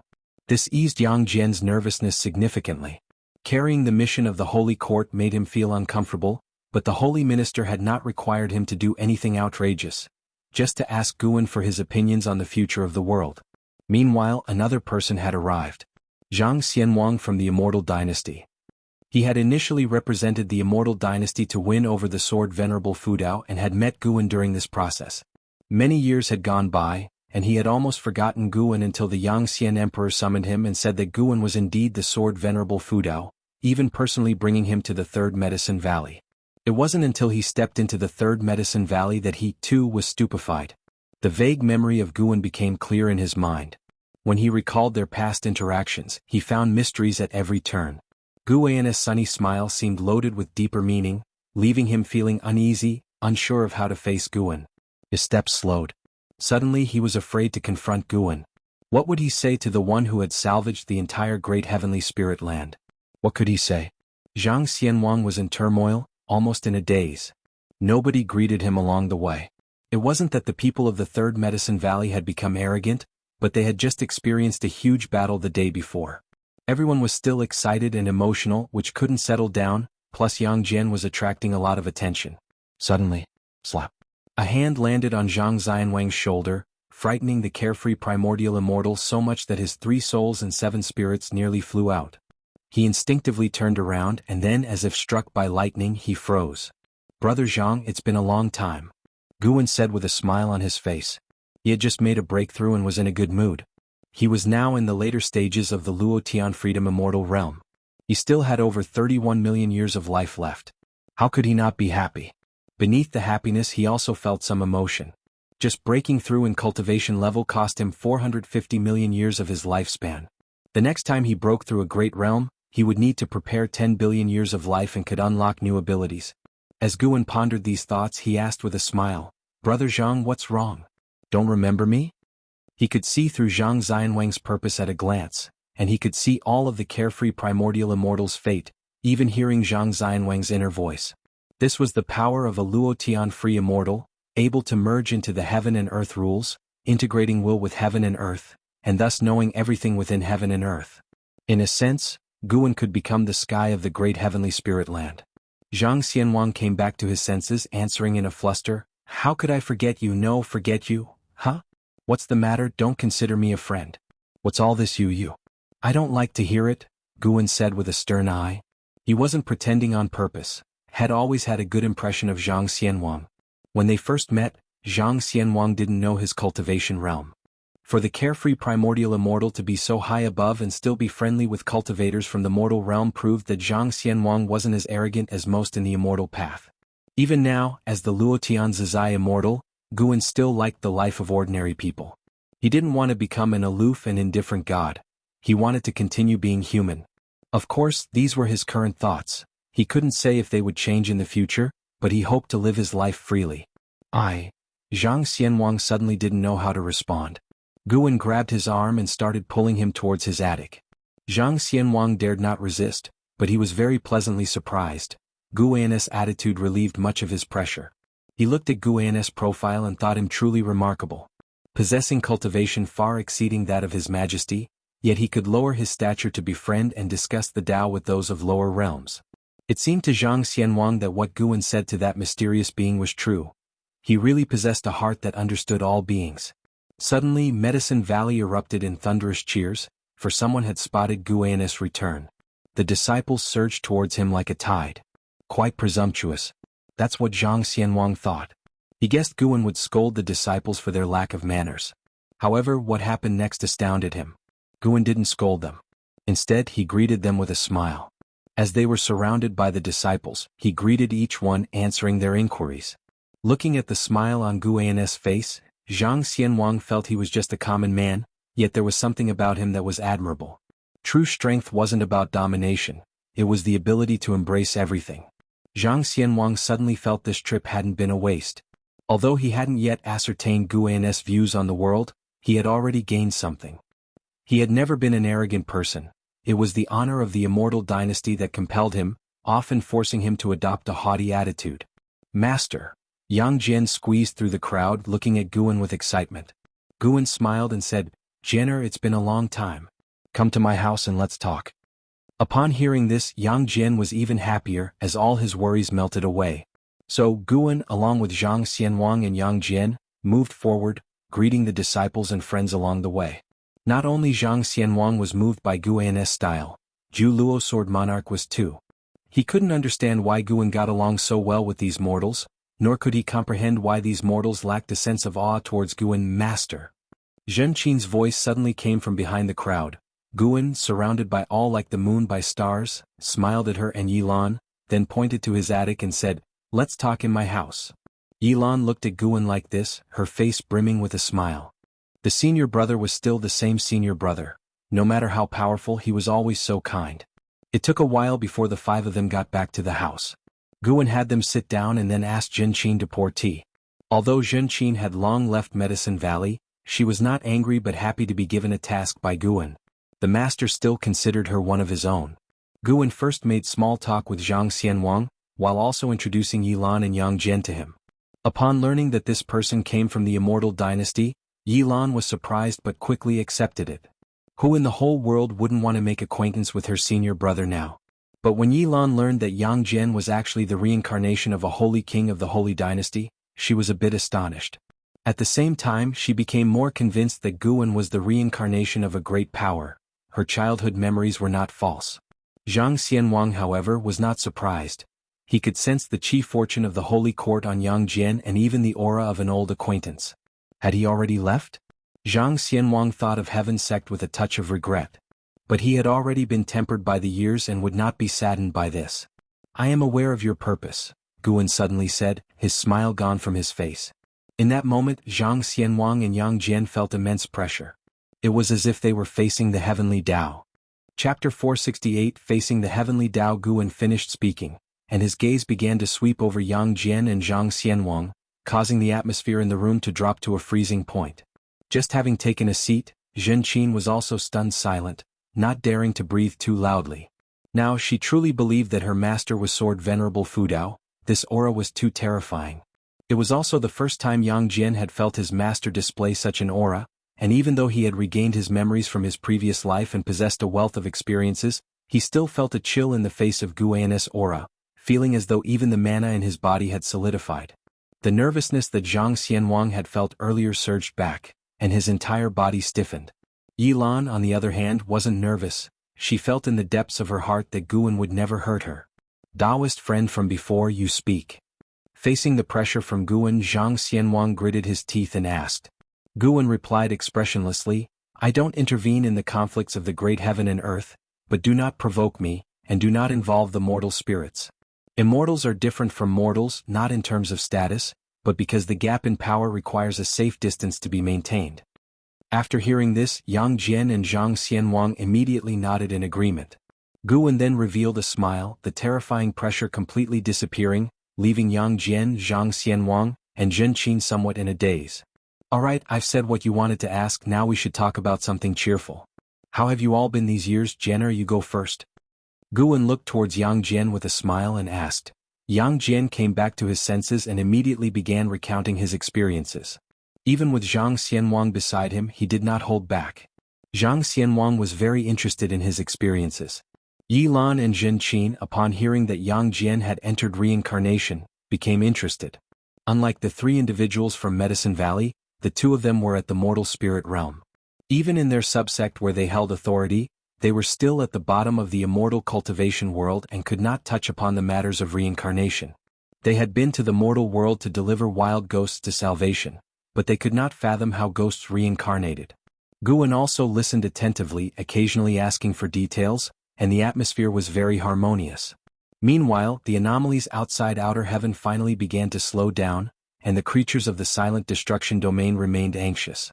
There had been pauses before, but soon after, the Tao spiritual energy would violently stir once more, so they did not dare to believe this peace would be the last. Time swiftly passed. Until dusk, Guan asked an Xian to settle Zhen Qin, Yang Jian and Zhang Xianwang, while he spent time alone with Yi Lan. Guan looked at Yi Lan and said, Ask what you want to ask. He had previously concealed his identity as Sword Venerable Fudao, and he could hear Yi Lan's thoughts, so he encouraged her to speak her mind.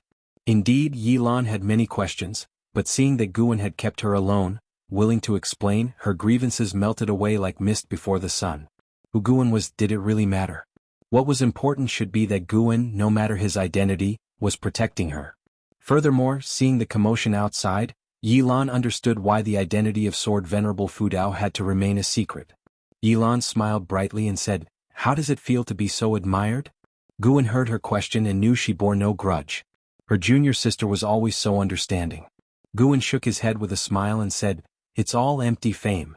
In this world, a name might live longer than the person, but it cannot withstand the passage of time. But that's for ordinary people. With elder brother's prowess, people will surely talk about you forever. Yi Lan spoke earnestly. Throughout history, how many had the power to save the world? As far as she knew, there was no one better, more accomplished than her elder brother. Guan smiled helplessly and then picked up the teapot to pour some tea for Yi Lan. Yi Lan read his expression and thought about Guan's previous conversation with the Annihilation God Emperor, so she couldn't help asking, Could a world like ours really be destroyed? Guan nodded and said, It was destroyed once long ago. The current great heaven and earth is but a fragment of what once was, and there are many great heaven and earths beyond our sky. Perhaps there are even multiple universes out there. There might be many, many universes.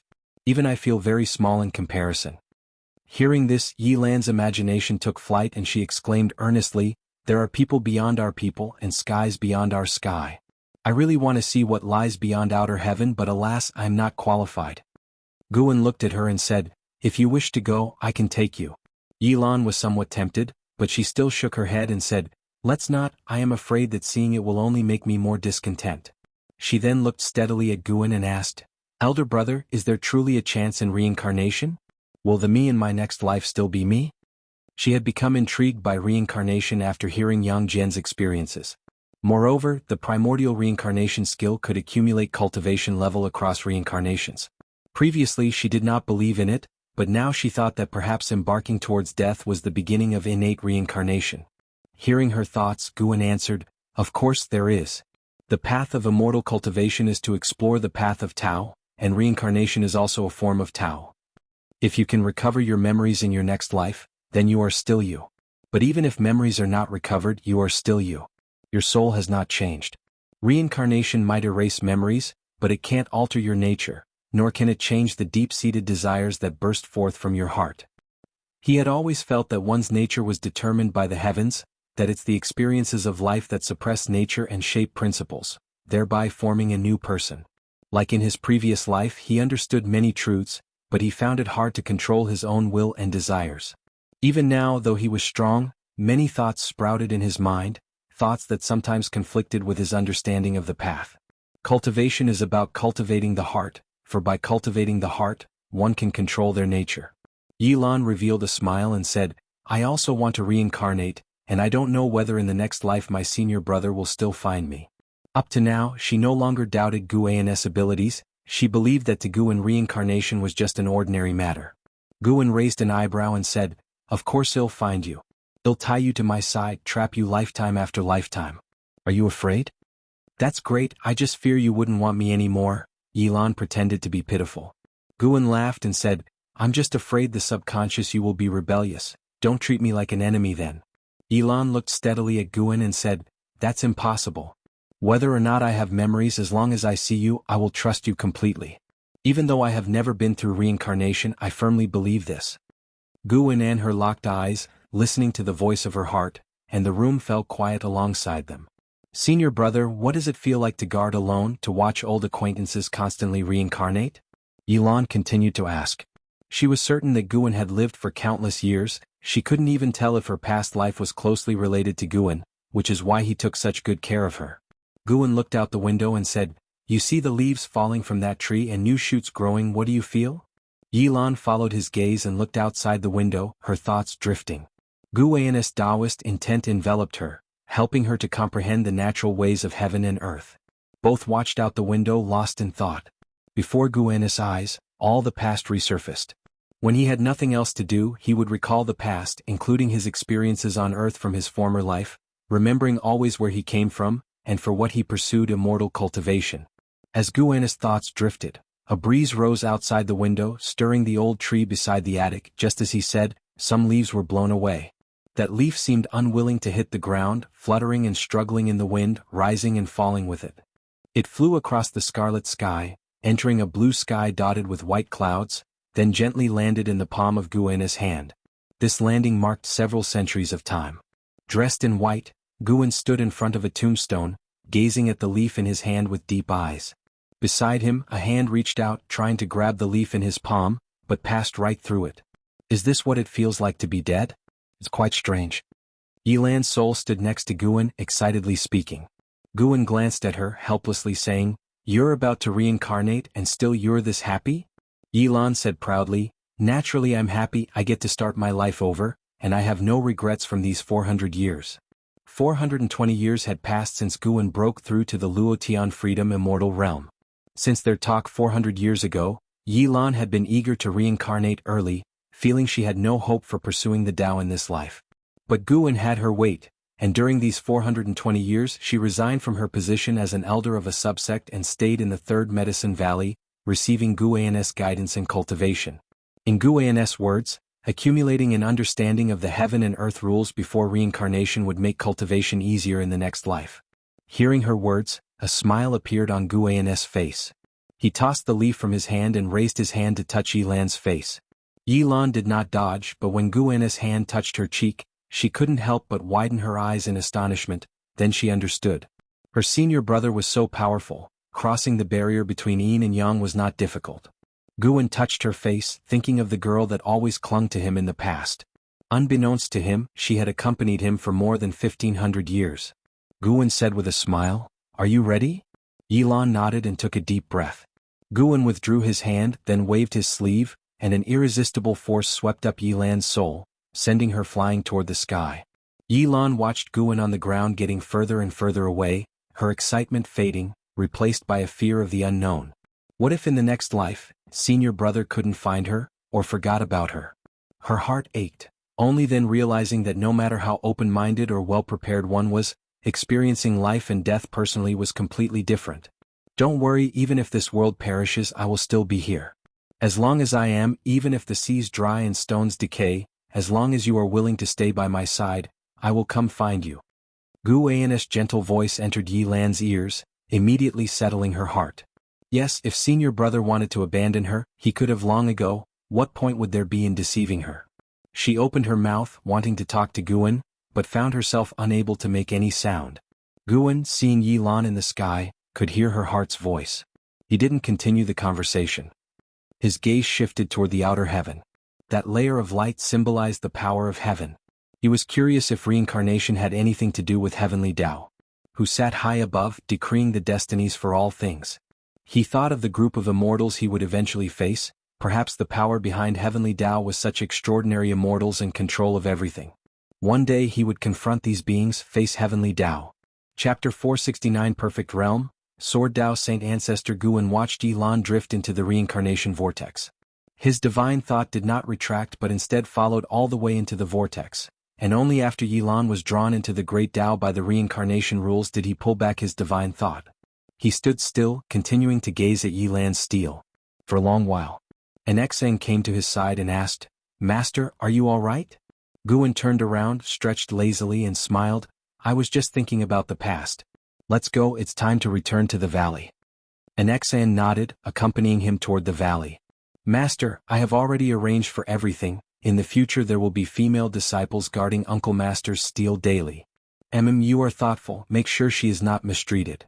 "Of course she will not be mistreated, and by the way, Master, there is a rumor circulating outside that Xingtian is about to return and the immortal dynasty will be defeated.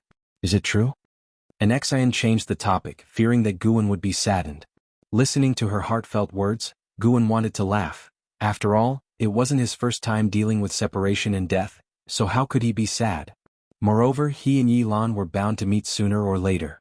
Guan replied, "Xingtian will indeed return, but when exactly is hard to say. The reincarnation rules obscure cause and effect, and no one can see through it, but one thing is certain, there's still a long time until the immortal dynasty faces defeat."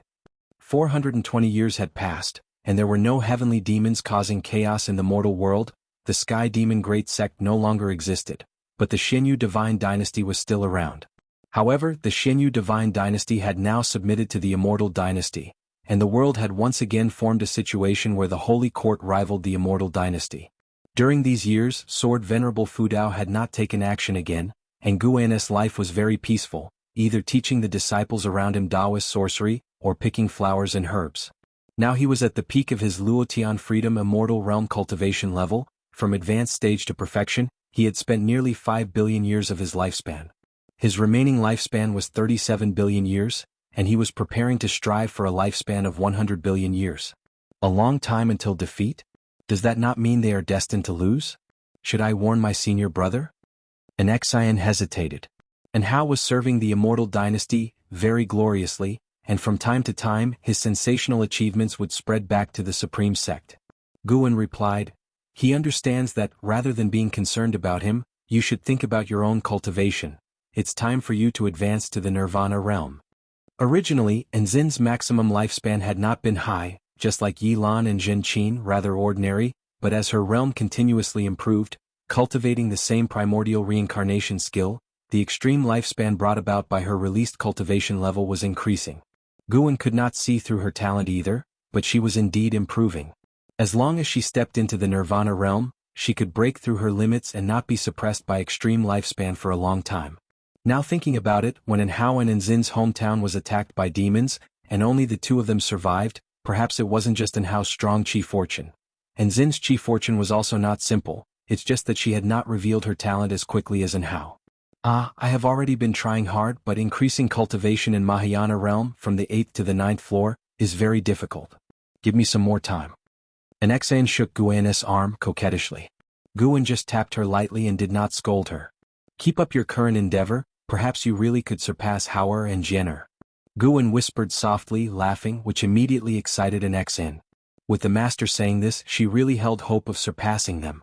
In fact, over these years she had felt the changes in herself, and this transformation made her increasingly confident. Of course, she felt that all such transformations were gifts from her master. The master and disciple continued chatting this way as they headed back to the valley. None of the disciples dared to disturb Guan along the way, as they all knew of Yi Lan's death. 420 years had passed, and 7 to 8 out of 10 disciples in the valley had changed. The current disciples had initially entered the valley watching Yi Lan cultivate beside Guan, and in their hearts, Yi Lan was not just an uncle master but more like a mistress. When Guan passed by 10,000 Sword Mountain, he turned around and walked towards a figure at the foot of the mountain. Seeing this, an Xan did not follow but waited in place. Ju Luo Sword Monarch stood in front of the stele, eyes closed as if perceiving something. Guan came beside him and asked, "Did you feel it too?" Ju Luo Sword Monarch opened his eyes and turned to pay his respects, his expression solemn. "I have seen that power before. They have invaded the universe many times." Guan looked up at the sky. "Do you think their arrival is related to that divine emperor?" Ju Luo Sword Monarch frowned. He felt that Guan was testing him. With Guan's cultivation level, his understanding of the universe definitely surpassed his own. Having spent several hundred years in the Third Medicine Valley, he had gained deep insights and felt that the shackles of a higher realm were loosening. He credited this to Guan's dojo, so he pondered every word from Guan carefully. Perhaps, after all, your battle with him was too shocking. Even the Tao mourned, and the Divine Emperor came specifically to the great heavenly spirit land, seemingly in search of something. Ju Luo Sword Monarch responded thoughtfully. Guan indeed knew who the mysterious forces infiltrating this universe were. Battle Court. Founded by Long Zhan, but no longer dominated by the Dragon Clan. The Annihilation God Emperor specifically came looking for Long Qing. Guan didn't believe there was no connection to Battle Court. He had annihilated the Annihilation God Emperor's incarnation, and naturally the Annihilation God Emperor would react, which took more than 400 years, a relatively slow response. It is worth mentioning that Battle Court had crossed the boundary gate, and Guan was curious why the Heavenly Spirit God did not stop them. This group from Battle Court had high cultivation levels. Their leader was none other than the Taoist hidden immortal in his perfect form, and the weakest among them also possessed the cultivation of divine thought true immortal. They were roaming the silent destruction domain, far from the great heavenly spirit land, seemingly preparing to invade other great heaven and earths first. Ju Luo Sword Monarch took a deep breath and cautiously said, "Senior, if you are the Sword Dao Saint Ancestor, please instruct us. I will summon Da Hong Sword Heaven to assist you in combating them." Sword Dao Saint Ancestor. That was Guan's identity within the lifespan samsara and also Yang Xian's most prominent title. Guan replied, "What Sword Dao Saint Ancestor? You're thinking too much. I've just been to the Sword Dao River and mastered quite a few Sword Daos." "Is that so?" Ju Luo Sword Monarch didn't believe it. He too had visited the Sword Dao River, yet why couldn't he learn the Holy Heart Sword Dao? He always believed his talent was not lacking. It was just that the Holy Heart Sword Dao rejected him. Guan patted his shoulder. "Once you surpass the free immortal realm, you will see through everything." With that, Guan turned and left.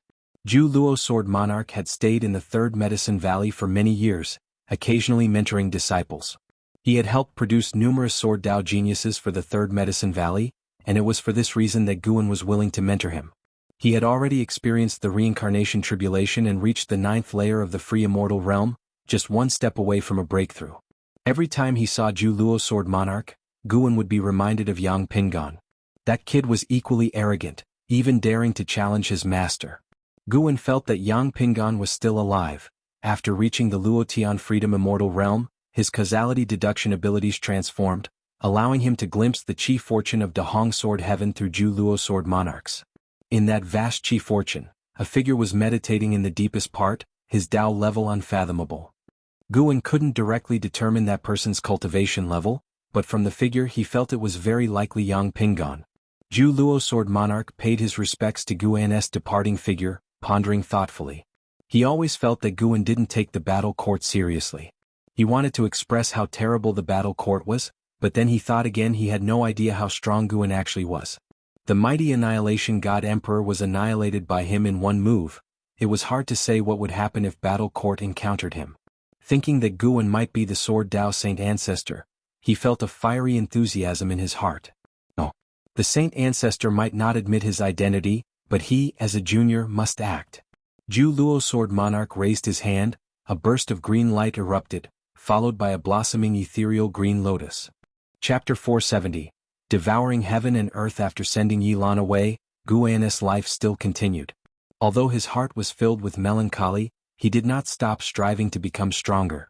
Every 2 days he would go out to gather medicinal herbs from various medicine valleys, and take the opportunity to guide those guarding the valleys, leading a fulfilling life. As summer gave way to autumn, the desolate yellow slowly covered the rivers and mountains of the world. On this day, a man dressed in black descended from the sky and landed on a mountain peak at the edge of the Third Medicine Valley. With black hair billowing and robes fluttering, he exuded an air of vigor. Was Liya. Returning after hundreds of years, he looked at the third Medicine Valley with profound emotions in his heart. His gaze swept across every corner of the third Medicine Valley, finding many places both familiar and foreign. When his eyes fell on a pavilion, a complex expression emerged on his face. Even though he had reached the Nirvana realm, facing an old friend of yesteryear still made him nervous. The thought of calling Guan primordial ancestor made his face flush with heat. Despite having mentally prepared himself for centuries, his mood would fluctuate whenever he remembered. However, he reminded himself that without Guan's care, how could he have reached this day? Just the divine exotic city within him alone provided him with an invincible confidence. Taking a deep breath, Liya prepared to descend the mountain, when suddenly he saw two people rushing up the side. One was ahead of the other and they quickly arrived in front of Liya. The blood prison great saint sized up Liya with a teasing look in his eyes. The one who followed, Long Qing, stopped and looked at Liya thoughtfully, then suddenly asked, "Could you be Martial Uncle Liya?" Liya nodded slightly. He had some impression of Long Qing, though not very clear, but judging by the address, the latter should be Guan's disciple. "Master often talks about you," Long Qing said with a smile. "He says that you became a heavenly genius and got carried away, never coming back to see him." Long Qing was not particularly interested in Liya. He had only heard Guan mention him occasionally. Hearing this, Liya's face darkened in an instant and he snorted coldly, "Is that really what he said?" The blood prison great saint interrupted, saying, "Brat, have you forgotten me?" His first battle in the great heavenly spirit land had been against Liya and Zhang Buku, which led to his suppression for nearly 1,000 years. Although now it seemed a blessing in disguise, he always found Liya irritating, and whenever Liya returned to the valley and saw him transformed into the bull demon, he would mock him. In fact, when he was a bull, he felt that everyone was mocking him. To him, even their smiles seemed offensive. Liya's gaze settled on the blood prison great saint, scrutinizing him closely. Then, with a dramatic change in his expression, without saying another word, he raised his right hand, summoning the divine exotic city, which quickly enlarged and hung high in the sky. Long Qing also looked up, his mouth agape, astonished by the divine exotic city. His own chi strength was already formidable, but as someone who spent most of his time in the supreme sect, he rarely saw such supreme treasures. Liya fixated on the blood prison great saint, asking in a heavy voice, "What are you doing here?" The past blood prison great saint had been extremely violent, and although his appearance hadn't changed now, his demeanor was worlds apart, which was why Liya had not recognized him immediately. Remembering the battle from years ago, Liya inevitably thought of Zhang Buku, and his mood instantly turned to annoyance. Zhang Buku had always been a thorn in his side. He felt he had failed to take care of Zhang Buku, leading to the latter's current situation, where his whereabouts in life or death were unknown. The blood prison great saint taunted, "I've been here for 1,000 years and you're asking me? You should be the one I'm asking. Every time you return I'm here, it's just that you have eyes but fail to recognize." Liya furrowed his brow, reflecting carefully. Long Qing looked left and right, thinking to himself, why haven't they started fighting yet? He often sparred with the blood prison great saint, and as he had never won, he wanted to see the great saint take a beating. Perhaps Liya's cultivation level was not as high as the blood prison great saint's, but Long Qing had heard of the formidable reputation of the divine exotic city. It was said to be a pseudo-immortal path supreme treasure, capable of contending with wandering immortals. The appearance of the divine exotic city attracted more and more disciples to fly over. Liya calmed down and immediately retracted the divine exotic city into the palm of his hand. The blood prison great saint's appearance here meant he was no longer an enemy. At the very least, Guan had taken him in. Speaking of which, he held no grudges against the blood prison great saint. They had only fought over a chance opportunity back then, and he had been utterly defeated. An Exian flew over and landed on the edge of the cliff. She glared at the blood prison great saint and Long Qing for a moment before turning to Liya. She lifted her hand in a salute and said, "Martial Uncle Liya, the master has been waiting for you for a long time. Please come with me." Liya remembered an Exian and he was somewhat surprised. After many years, an Exian no longer resembled an ordinary woman. Her every movement carried the aura of a highly cultivated being. Comparing an Exian to those heavenly geniuses of the great sects, she was not much weaker, perhaps even possessing a unique charm. It seemed Guan was quite adept at mentoring disciples. That's what Liya thought as he recalled that An Hao was also a disciple of Guan, which made his heart ache even more. His greatest rival in life was a disciple of Guan, the primordial ancestor he admired and was most grateful for. It seemed as though his entire life unfolded under Guan's watch, and even though he was always getting hurt, he always managed to escape from the brink of death. As Liya pondered, he followed an Xian and left. Long Qing looked at the blood prison great saint and asked, "Did you too have a past grievance?" The blood prison great saint snorted disdainfully, "He's no threat to me." After he recounted the events of the past, Long Qing was full of emotion. The strongest being of a realm ascends, only to be humbled by mistaking a weakling with a strong backer, and ends up being taken as a mount? That was terrifying. Long Qing grew more reverent of the world, feeling that if the blood prison great saint had not encountered his master, he would probably be dead by now. Benevolent and magnanimous powerhouses like his master were rare. Boom, boom, boom. The dull roar of thunder, like fierce beasts of the wilderness roaring in unison, made the entire great heaven and earth oppressively heavy. On the barren land, corpses lay scattered everywhere, crisscrossed by gullies and fissures, with splotches of blood adorning the area. Countless cultivators and demons stood on the ground, most of them wounded, all gazing up at the darkened sky in despair. Above the churning black clouds, a figure shone with a dazzling golden light. He wore golden battle armor with a red sash around his waist, the breastplate adorned with a Qilin head that breathed out flames from its mouth and nose. Above this was a handsome yet indifferent face. This man wore a golden helm, radiating might and supremacy, with a golden big tripod floating behind him that trembled as dragon tails swished over the edge. The myriad creatures before him were no different from ants. He looked down upon the beings below, seemingly in search of something. A figure materialized out of thin air beside him, a woman in black with her hair hanging loosely, wearing a dark silver mask over her eyes, ghost-like in her appearance. "Emperor, the chief fortune of this realm has ceased, and its collapse is imminent. Shall we move on to the next great heaven and earth?" asked the woman in black, her voice pleasant to hear yet cold in tone. The man in gold armor remained expressionless, his demeanor still indifferent. "Tell me, where might the descendants of the Long family be hiding, and does the sword Venerable Fudao have any relations with the Long family?" The woman in black answered, "As of now, there seems to be no connection. Sword Venerable Fudao shelters the beings of a great heavenly spirit land. Of course, it's also possible that the descendants of the Long family are hidden in the great heavenly spirit land, but that is an existence not even the divine emperor's incarnations can defeat. We cannot rashly proceed." The golden-armored man narrowed his eyes and huffed. "A mere incarnation of the silent annihilation god emperor is just a Taoist hidden immortal, and even his physical body hasn't reached the true state of a Taoist hidden immortal." The woman in black didn't respond further. The man in golden armor lifted his hand, and the big tripod behind him trembled violently as dragon roars issued forth. In an instant the sky twisted violently, and the land below began to shatter. Rocks and corpses flew into the air as countless beings started to cry out, the entire great heaven and earth plunging into chaos. "Once I have devoured 100 great heaven and earths, I will be able to unlock the path of war. Then, it won't matter where the Long family is hiding or whether Sword Venerable Fudao is connected to them. The battle court will destroy all who stand in the way, making our enemies suffer eternal damnation." The man in golden armor murmured to himself, as if speaking to his own heart. Clouds of thunder were sucked into the mouth of the big tripod, and everything in sight, stones, corpses, living beings, was pulled toward the golden big tripod, the view filled with despair and chaos. This big tripod was devouring great heaven and earth. The man in golden armor and the woman in black stood motionless before the big tripod, indifferent to the cries and death of the creatures below, awaiting the collapse and annihilation of the realm. All of a sudden, the man in golden armor sensed something, his gaze sharpened, and he turned his head slightly as a blade of sword qi tore through the space, zipping past him. He reached out and grabbed the sword qi, then frowned in surprise, scanning his surroundings.